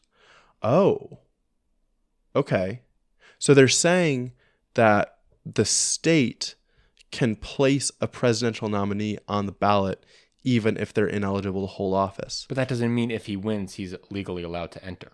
Correct, but I'm not sure Minnesota could decide that. Yes. Right? But I mean, maybe it won't happen in Colorado. Okay, so there's one in Michigan as well. Okay. The thing is, the state laws are different. Right. So I'm not completely sure that it won't happen in Colorado or Michigan because of this. I think this is crazy because it's not crazy, because it's not completely outlandish. Oh no, I wish this would happen. We talk all the time how we admire the German Constitution for being self-defending and like have institutions inside of the Constitution that directly combat people who try to subvert or destroy the democratic Constitution. We need more of that, and that's why I think this should happen. Yeah, I agree with that. Right? Yeah, so I mean, we'll see. 7 days they're supposed to have the closing arguments. We'll 1 see. week from now. But Minnesota's language is interesting. They didn't totally disagree with the fact that Donald Trump is barred from office. That's not what they said. They only said that they couldn't stop him from getting on the ballot, not that they can't stop him from taking office. Correct. Yeah. And I mean, in Colorado, there have been a series of pre-trial victories that have defied expectations that like the case is more legitimate than people thought. Yeah. Like Trump made several motions to throw out the case. They didn't go through. So this case is happening, which is wild. That's so interesting. That's so interesting. Well, we'll have an update for the next episode then. Yeah. That'll be around time. That's definitely nuts. Okay. Now, I want to Yes. talk about what the UAW is affecting right now. Yeah. Is there any chance, I just want to say real quick, Yeah. is there any chance we want to save this? So, little preview, little sneak peek. Yeah. We're about to do a deep dive on the history of the UAW leading up to the amazing strike effects, the strike gains that were just made. Since we're talking about the effects, kind of the fallout in the wider industry, do we want to wait till after? Yeah, let's wait till after. Okay. Let's through the story? Let's go through the whole story of the UAW all the way back from the 1930s, and then we'll end on how the UAW is affecting us today and what's going on in the larger car industry because of the UAW. Yeah. Yeah. All right. So, I'll let you begin. okay, so how did the UAW happen? UAW was founded in 1935, right? So you've got the auto industry in the U.S. is just starting to kick off. Obviously, you have Henry Ford, who is this industrial legend, building up all these factories, specifically in the Midwest, and Detroit is kind of the home, the main enclave for this. And the UAW forms to represent the workers. 1935, FDR is in office, right? So he's a very pro-worker, pro-union president. They have the environment ready. And quickly, the UAW gains a reputation as a fighting union. Oh, yeah. They spawned out of the American Federation of Labor, the AFL, right? They spawn out of the AFL, but the AFL has some problems. The AFL is very focused on craft workers, on skilled labor workers, and kind of looks down on the non-skilled factory-style workers. Okay. So at this 1935 convention for the AFL, a group of industrial workers form their side organization led by John L. Lewis, who led the United Mine Workers. And he founded the Congress of Industrial Organizations, the CIO, in combination with the UAW. This is the more militant wing of the labor movement. Okay. And the AFL expels the CIO from the AFL in 1936 for being too militant, for being too explosive or too expansive to the unskilled laborer. Wow. So there's this massive fight between the CIO and the AFL. Today, we see our posters, it says AFL-CIO. But they were split for a long time. They've only come back together in the 70s. Okay. So that is how intense the UAW really was in this beginning moment here. Yeah, yeah. And the battles between unions and the companies on the other side were so intense, like so much more than we could even imagine. There were violence. Oh, like, dude, Yeah, they were violent consistently. And the UAW gained their reputation because they would fight off armed thugs and local police hired by companies to come and shut them down. Yes. The perfect example of this is in Flint, Michigan. Yeah. So Flint, Michigan is where in 1936, the UAW basically invents is the strong word there, but really makes this a prominent strategy called the sit-down strike. And what the sit-down strike does, that's different from all other types of strikes, is that instead of the workers not going to work, instead of the workers picketing outside, the unions would sit down in the workplace, physically occupy the plant, and forcibly keep management and others out by remaining inside of the factory. That made sure that the bosses couldn't bring in strike breakers. Yeah. This got so intense and large that these unions started to elect their own mayors inside of the factories to keep things in order. They had their own sanitation teams. They had their own postal service teams. They even set up little judicial systems for rule breakers and would punish people to clean dishes, or in the worst case scenario, kick them out of the strike. That's insane. They literally took over these buildings. Yeah. And what I think is so great about the sit-down strike in 1936 is a lot of the meals that these guys were eating were actually supplied by the outside community for free in solidarity with the workers. Wow. And that's so, awesome. like you were saying with the violence, dude, the police, oh my God, they were in General Motors' pocket for this. Yeah. In their pocket, dude. At one point, the local police used tear gas and tried to force their way into the factory, but the workers were just throwing bottles at them, pushing them out of the building. The vice president to Roosevelt actually wanted to use the army to break the strike. The vice president to Franklin Roosevelt wanted Roosevelt to throw the army at him, and Roosevelt said no. Holy shit. Love Roosevelt for that, man. That's FDR. insane. Court orders eventually ordered the union to leave the premises, but they ignored it. And what I love about this is they waited for the perfect time to do it. What do I mean by that? So this strike only went on after Frank Murphy started his term as Michigan's governor. Why was this a good idea? Because Frank Murphy beat an incumbent Republican and was a worker-ish friendly governor. And because of that, Governor Murphy sent in the Michigan National Guard, not to evict the workers, but to protect the workers from the local police. Wow. And stop them from corporate strike breakers. That's epic. That's epic. And you know what that also shows me, dude? There is a real, genuine point to electoral politics. Because when you have the right people in office, they're going to help you with these types of organization, mass movements. Yes. Right? Think of FDR caving to MLK and voting for the Civil Rights Act. Think of Governor Murphy in Michigan in 1936 sending the National Guard in to defend the workers. Think about FDR denying his vice presidential plea to send in the army. Yeah. It matters, man. Totally. So that's just Flint, Michigan. Eventually, the workers, because of this strike, got a 5% raise increase, and they were able to talk about the union over lunch breaks. And because they got that right, 100,000 UAW members were signed up over the next year. Oh my God. It's amazing. It's amazing. So Flint, Michigan was just craziness, dude. Yeah. Craziness. That's super cool. I think you still have more On than Flint? me. Yeah, or in this period. I don't have a ton between 35 and the end of the war. Oh, good. I have a lot on the 30s, so that's perfect. That fills in a lot of my gaps. So after they take down General Motors, right, they now switch focus. They're going to now target Ford. And Ford is way more organized than General Motors. Ford has espionage rings set up. They have private investigators following union organizers around the state. They have violence prepared to quell any type of union action, and this culminates in the Battle of the Overpass.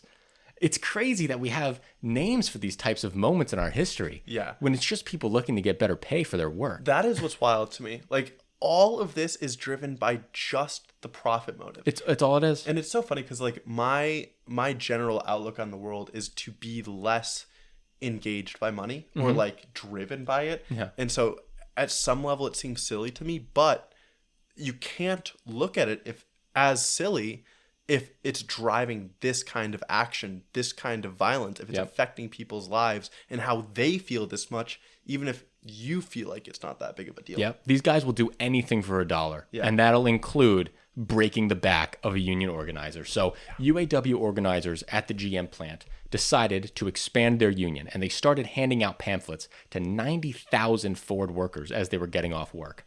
Well, police and Ford private security quickly swarmed this group of people. Union organizers, including Walter Reuther, who we'll get back to, he and Richard Frankenstein, another one of these UAW organizers, were asked by a Detroit newspaper photographer to pose for a picture over the overpass. And when they posed, the Ford policemen and Ford private security attacked and came up behind them and beat both of the men. They beat 40 men and actually broke one of the men's backs. Wow. Ford then tried to attack the media and destroy the pictures of the attack that the Detroit news photographer took, but the news outlet was able to escape the Ford police and publish them the next day. Wow. It's insane to me that this happened. But you know what happened after this? This only helped the UAW in the media, because right after this, in 1941, so after this led to a strike in 1941, which then concluded with a signed contract between Ford and the UAW. Now, that means Ford, GM, and I skipped over Chrysler, but Chrysler wasn't as dramatic. Chrysler, that was the inventation of the Big Three. 1941. That's when the Big Three is formed. Okay. And so in 1946, I think I'll have this, and then I'll kick it to you. Okay. So in 1946, Walter Reuther, the guy who was just attacked at the Battle of the Overpass, becomes president of the United Auto Workers. Yeah. Well, who is Walter Reuther? Walter Reuther was a militant labor organizer in our history. He actually had some associations to the Socialist Party in his youth.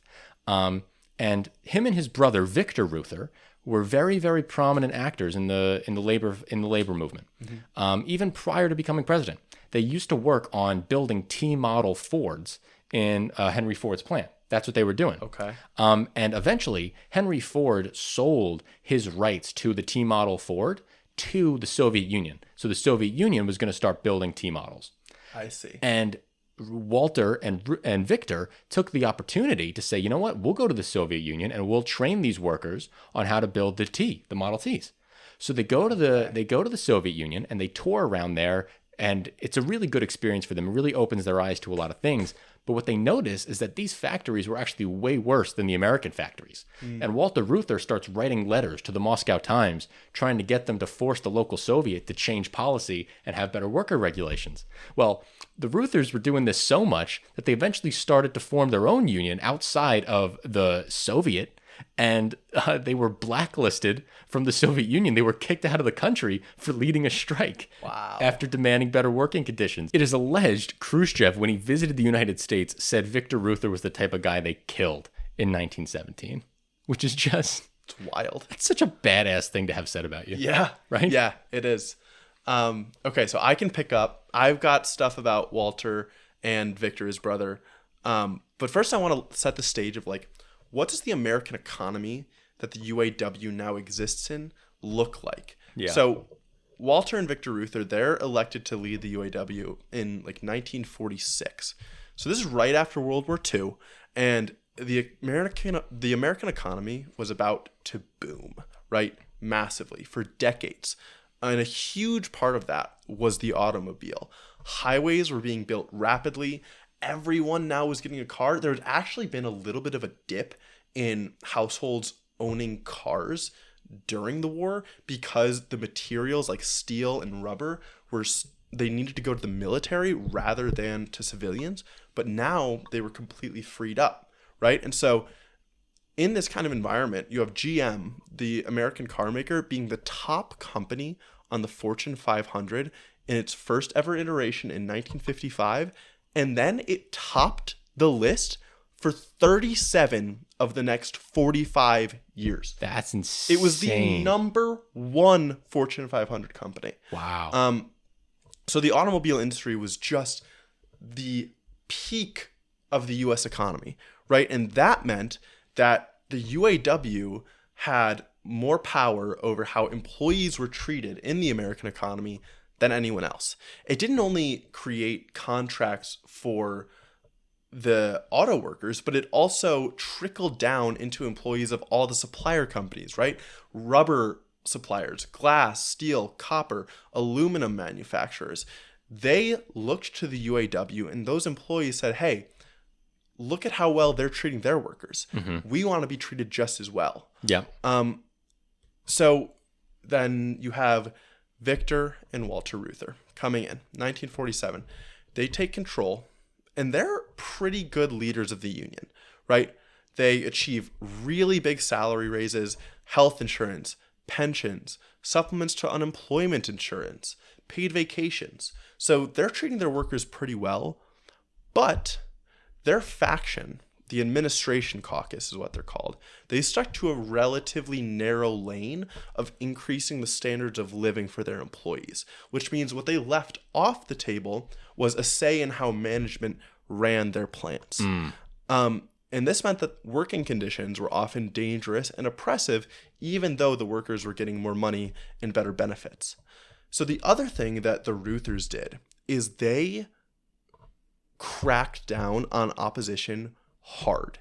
The Administration Caucus ran the UAW as like a one-party state for decades. And actually up until the election earlier this year to get Sean Fain as the president. So they took down all of their enemies. They used intimidation tactics. And the funny thing about you saying that they had socialist involvement early on and then visited the Soviet Union and said that their factories weren't good enough is that the Reuthers used Red Scare tactics to put down their rivals within the union when they were there. It was like someone called Walter Reuther the McCarthy of the UAW. Oh, wow. Yeah, and so this is how they discredited any competition that they had in the union. They ruled with an iron fist. Yeah. And I've talked before about how it's okay, I think, for people in power to consolidate a lot of that power if they use it wisely. The problem is eventually leadership changes, right? Eventually it's not Walter and Victor Reuther who have successfully raised standards of living for their employees. Mm-hmm. Eventually it changes. And what happens is in the 1970s, the economy starts to decline. Yes. Right? Before the 1970 break. Yeah. I want to call out the 1947 strike. Okay. After World War II. Yeah. Because it was one of the largest strikes in American history. This was right after World War II, like you were talking about. Walter Reuther just got elected, mm-hmm. and so he leads this strike. 320,000 workers go on strike, and they have the initial goal of a 30% wage increase. This doesn't just stop there, and by 1947, the goal expands. Sorry, I meant to say 1945 before, not 35. But in 1947, the goal is expanding. And the groundbreaking result is a cost of living increase, which is the first time this has ever happened in American history. The Ruther brothers and the UAW invents the cost of living increase, where it's your wages get increased by inflation every year. The end of the strike, the workers will have the right to bargain over health benefits, unemployment benefits, pension benefits, expanded vacation time, and rises in wages. And what this becomes known as, it's called Ruther's Treaty of Detroit. Yes. And it's the basis of the modern day middle class lifestyle. You think about all the benefits you get when you sign on to your employment offer letter. The first things you read about are what's my retirement account? How many vacation days do I get off? What's the health insurance like? That's because of the UAW's work in the 40s. But you know what's funny is I read about the Treaty of Detroit as well. Okay.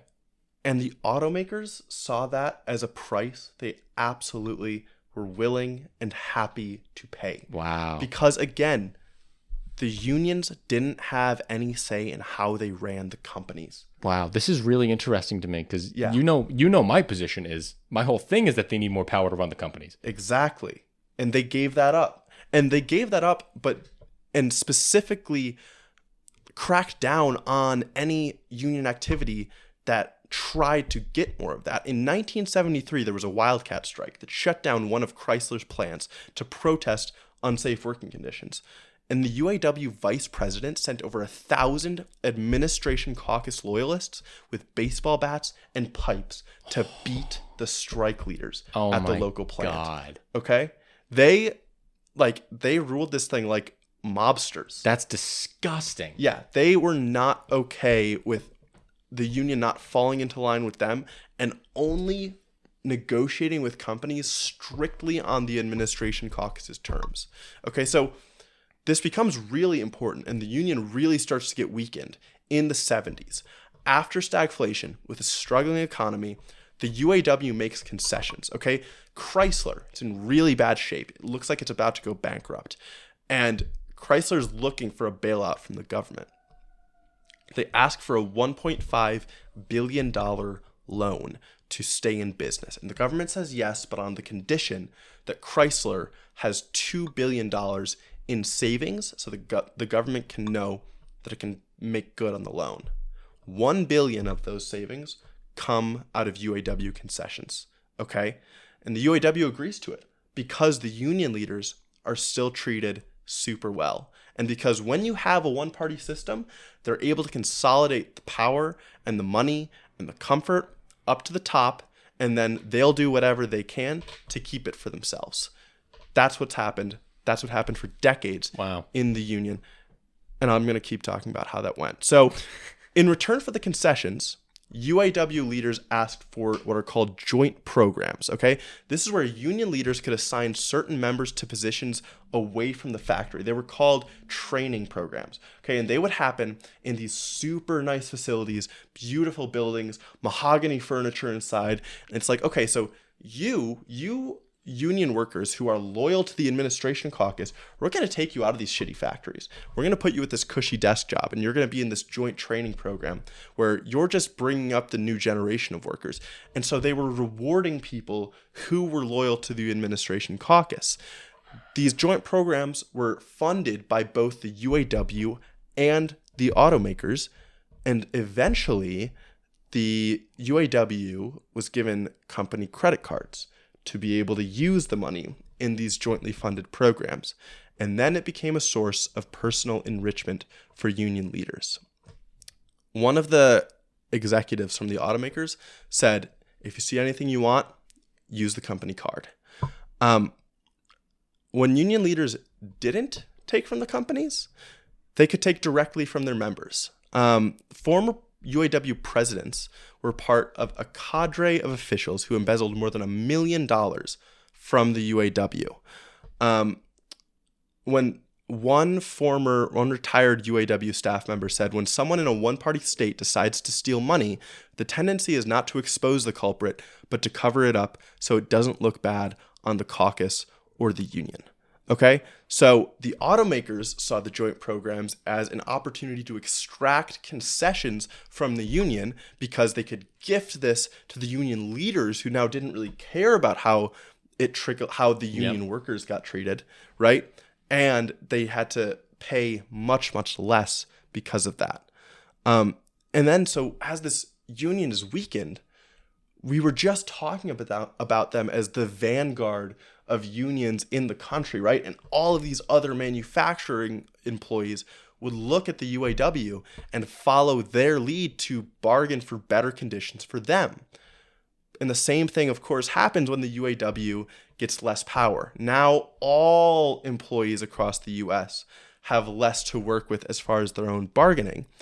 And this, of course, is really important in the context of an American auto industry that is more saturated by foreign manufacturers. Yes, that's super important. In the 70s, a lot of foreign manufacturers move in, and they move to the South. They build a lot of plants in the South where the UAW has like no reach. And they also have very, very terrible labor laws in the South. Yes, the state governments are super anti-union. They give generous subsidies to the companies.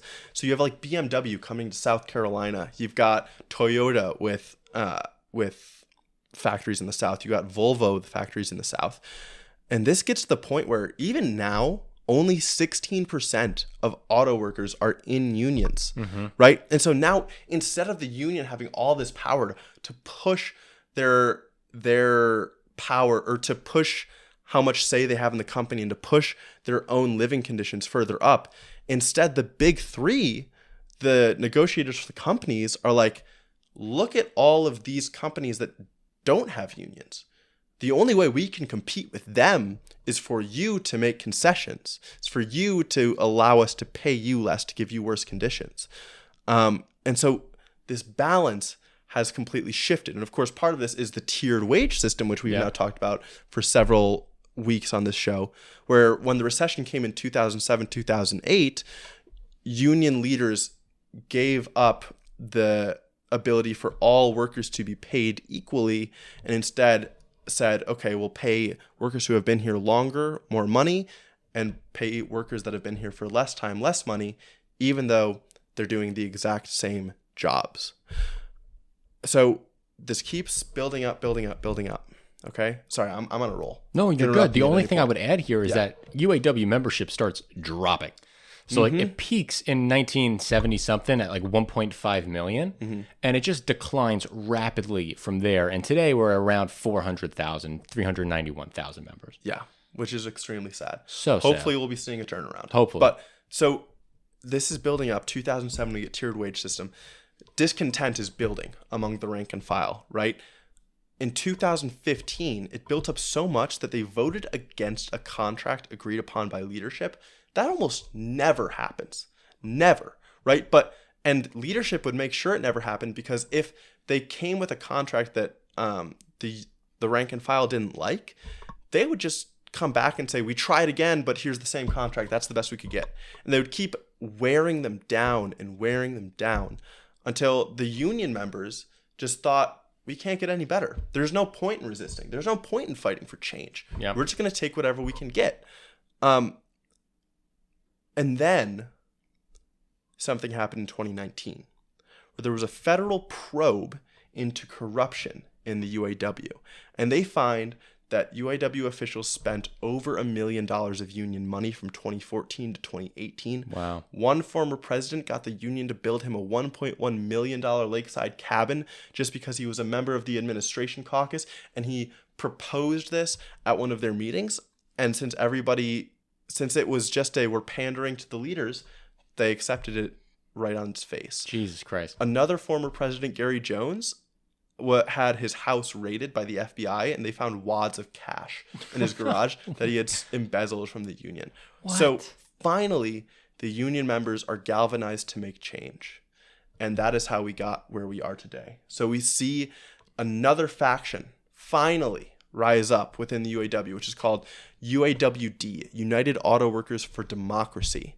And they're promising no concessions and stronger negotiating tactics. They ran our boy, Shawn Fain, as president. He won his election by less than 1,000 votes. So close. In a race where over 130,000 people voted. So super close, an absolutely huge victory. And a big part of this was because the UAWD succeeded in bringing together white-collar workers and blue-collar workers to push their agenda at these conferences, basically, where the UAW wasn't run really democratically for a while. It was run by delegates from different people at local factories in local districts. And so since the Administration Caucus had such power, usually they would shut down anyone in these local districts that would oppose them. But by bringing together these different types of workers, the UAWD was actually able to get some of its proposals on the ballot, including the initiative to make leadership voting one person, one vote. And that's how we were eventually able to get Shawn Fain. That's unbelievable. Yes. I knew the election was close, man, but that's out of House of Cards. Yeah. This story is absolutely crazy. I was like mind blown when I was reading about it. God, the amount of respect I have for Shawn Fain after that, right? I know. And I'll just reiterate what Shawn Fain just won. 11% raise off the bat, 25% in the 4.5 years to come. Ability to strike when plants are threatened to close. And this is huge because this is what we're talking about as far as having a say in how the companies are run, right? That's exactly what you're looking for. That's exactly what the Administration Caucus never allowed. And now the workers are going to have a say. Hell it's yeah. fantastic. God, it's so good. Yeah. Go. I was going to zoom out for unions generally. If you have any more in UAW. No, that's what I want you to do. So unions are having a moment in America right now, and it's really amazing to see. Yeah. Gallup keeps track of the approval or disapproval of labor unions, and currently 67% of Americans have a positive view of organized labor. That is the highest since 1967. Can I just say, this is another perfect example of why it feels just like a messaging problem for Biden. So because true. he is so pro-union and he's done things that help unions so much. So much. You need to get people to understand that. They love unions. They're pro-union. They should love you. That's what I was saying in the last episode. It's awesome how good of a job he's doing appointing good people to the NLRB. Yes. Where is your ads about it? Where is your ads about you on the picket line with the UAW? Where is that ad? Yes, exactly. It's like it's a perfect photo op. Perfect. Too. It's perfect. God. Okay. So now, why are unions having such a great moment in America right now? Well, I want to take us back to 2021 with the end of COVID, or us coming out of COVID. Okay. And this thing trends on social media called Striketober. It's kind of sort of a joke. It's a kind of like a lot of LARPy socialists online saying Striketober. And then all of a sudden, the AFL-CIO picks it up, and the UAW picks it up, and SAG-AFTRA, the writers, pick it up. And a lot of Hollywood guys pick it up. And then Nabisco picks it up. And you're like, wait a second. Is this a thing? And then it starts getting on the news. And the news starts talking about Striketober. And 25,000 workers go on strike in the month of October in 2021. This is coming out of the COVID-19 pandemic. And economists regard this as a general response to the Great Resignation. Or after COVID-19, workers felt they had a lot more power as the labor participation rate was lower. Mm-hmm. And there were less people in the labor force, more demand for labor, and workers had the economic ability to bargain more for better wages. And specifically, the COVID-19 pandemic exposed poor working conditions across the United States, and that workers really felt that the system was rigged against them, and they also felt that their jobs were essential. Do you remember that moment in 2020 and 2021 where we called people who went to work during the pandemic essential workers?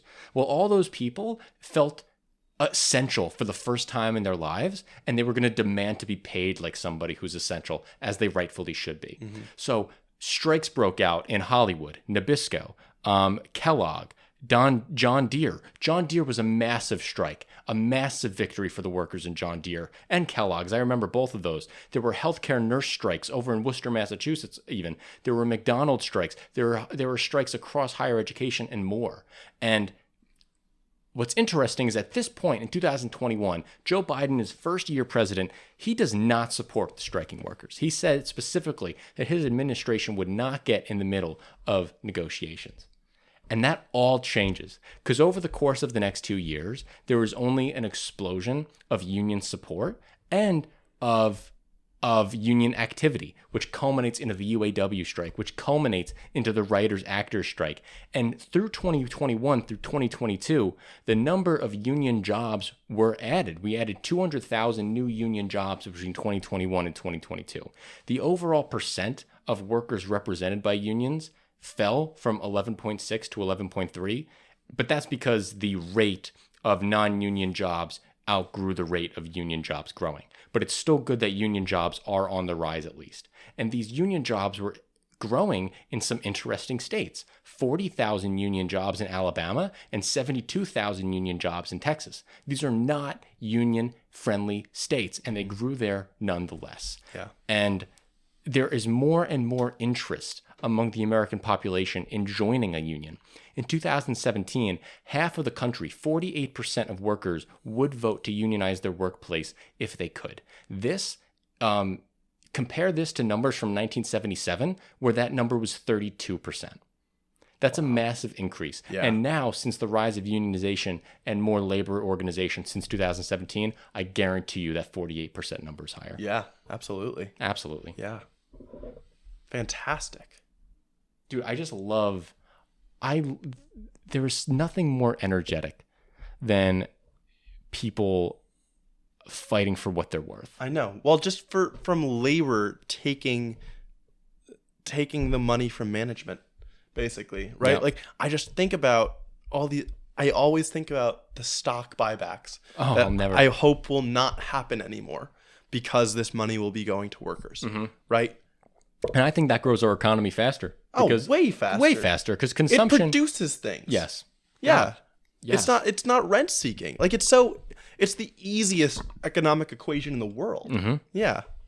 So that's the history of the UAW. Yeah. Their ups, their downs, and their righteous return to glory. Oh my God. After like 40 years, 50 years of a weakened union. And now it's just amazing that we are sitting here and we're watching like the reinvigoration of the labor movement across the country. Yep. Right? Yep. It's an amazing thing to live through, and it's an amazing thing to support. Yeah. To show our support to show our solidarity to donate to their strike funds. It's such an honor to be a part of that. Yeah. You know? And if you know anyone, or if you personally can get involved in any way, please do, because there is no better time. No better time. We will be providing resources in episodes to come on how to go about getting involved in union activity, and also political activity as elections come near. And we will be discussing and giving you guys resources to get involved, because that's what this is all about. So stay tuned for that. Absolutely. I want to now end on what the UAW has done for the workers today. Please. So we've gone over what they've won in their specific agreements, right? Cost of living adjustments are back. 35% raises or 32% raises over the course of the next 4.5 years as the term of the contract. They won better retirement accounts. They've won better working conditions. They've run the right to strike for closing plants. No tiered wages. They won no tiered wages. So the lowest paid worker is going to go from making 18 an hour to 40 an hour. Amazing progress. Awesome. But you know what else is amazing about this? Is that it's not just affecting the UAW workers. It's affecting all the workers in the auto industry. This is what happens when workers fight for their rights.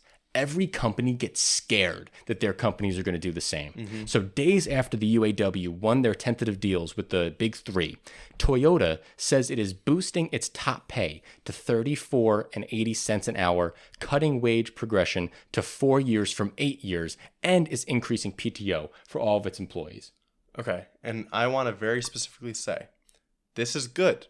Great. For any Toyota workers. I'm happy you got it. Absolutely not be satisfied with it. And you should absolutely not allow this to appease you to not unionize. This is their tactic to get you not militant, to get you feeling like you're not essential, to get you feeling like you don't deserve more. Yeah. This is them throwing pennies at the problem. It's time for you to get the whole damn dime. Yes. Don't. And I know. I can imagine, right? Like, these are people who are dealing with managers who they now feel more connected to because they were just given raises. But I'm sorry, because these companies are trying to manipulate you through those people. Absolutely. Even if your manager isn't the one who this raise came down through, I'm sorry.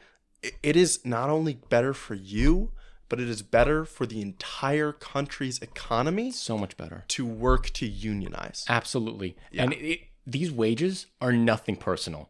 If you got these wages, it's not because you were a good worker, dude. It's because they're afraid of you realizing that your labor is worth so much more than what they're paying you. Yes. That's what they're afraid of. Yeah. And Bloomberg did a study, and they're analyzing the wage increases, and they have found that the U.S. workers are getting record-breaking wage hikes this year because of strategic strikes and stunning contract wins. That's their adjective, not mine. Yeah. The result is a boost in middle-income wages and a shift in the balance of power between companies and their employees. Between 1988 and 2023, right? So 1988, average wage increases were around 4%. In the 2000s, in the 2010s, it went all the way down to 1%. 2% was the average throughout the 2010s. This year, it's over 6% wage increases. Enormous. That's because of wage activity. Yeah. Unbelievable Higher progress. than we've seen in 30 years. Higher than we've seen in 30 years. And that just goes to show you the true power of organized labor. Yeah. So now, Toyota, they're throwing pennies at the problem, hoping that it'll go away. Well, what's happening to Tesla? For the first time in Tesla's history, they are being affected by a strike. Not a strike in the United States, but a strike in Sweden. The strike was called by the industrial labor union IF Metall.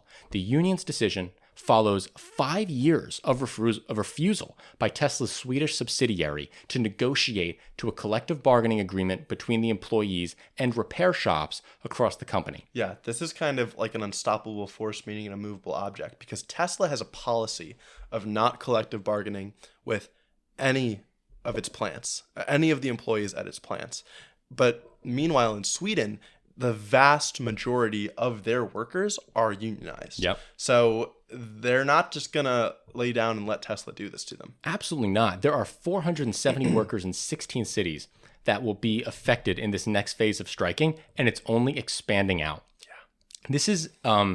This is big, as Tesla is currently Sweden's top-selling car. Yeah. So this is putting a lot of strain on one of their bigger markets here. And Sweden has a history of taking these companies to task. In 1995, Toys R Us entered Sweden, and Toys R Us initially refused to sign a collective bargaining agreement to the retail union. Totally was not going to do it. Eventually, the company had to concede after 3 months of labor strife. This included solidarity strikes, which means that other unions blocked all deliveries, garbage collection, postal services, bank payments, and vital part of the firm's operation in the country. That is so cool. Solidarity strikes are illegal in the United States. Really? Yeah. Wow. Sit-down strikes are also illegal now in the United States. Okay, Biden administration, get on that. Get on that shit, man. This please. is just such a good example, though, of why there, like, from a philosophical perspective, so often you hear that competition is the thing that drives an economy. Well, this is an example of how collectivization drives an economy and how collectivization lifts people up. There's an idea that like unions are wage cartels that make people get paid less than they're worth. No, this is what people are worth. Okay, this is how you prevent companies from siphoning away all worker power and not recognizing what they have. Absolutely. Absolutely. Yeah. I think, sorry. No, you go. No, you go. Tesla isn't only facing trouble in Sweden, they're also facing this trouble in Germany. Tesla has a booming factory in Germany, and they are forced to boost pay in this German plant amid an aggressive unionization drive, a move that comes as Chief Executive Elon Musk may face similar organizing challenges in the United States per Bloomberg. So this is amazing. This is like an international movement to unionize Tesla. Yeah. And it's just so amazing to see it. And the United States is going to get on this. Sean Fain already says that they're going to get on this. Yeah. And the next 2 years are going to be an incredible moment. And they need to have our full support, our full solidarity. They're, man, UAW, so exciting. The people have your back 1,000%.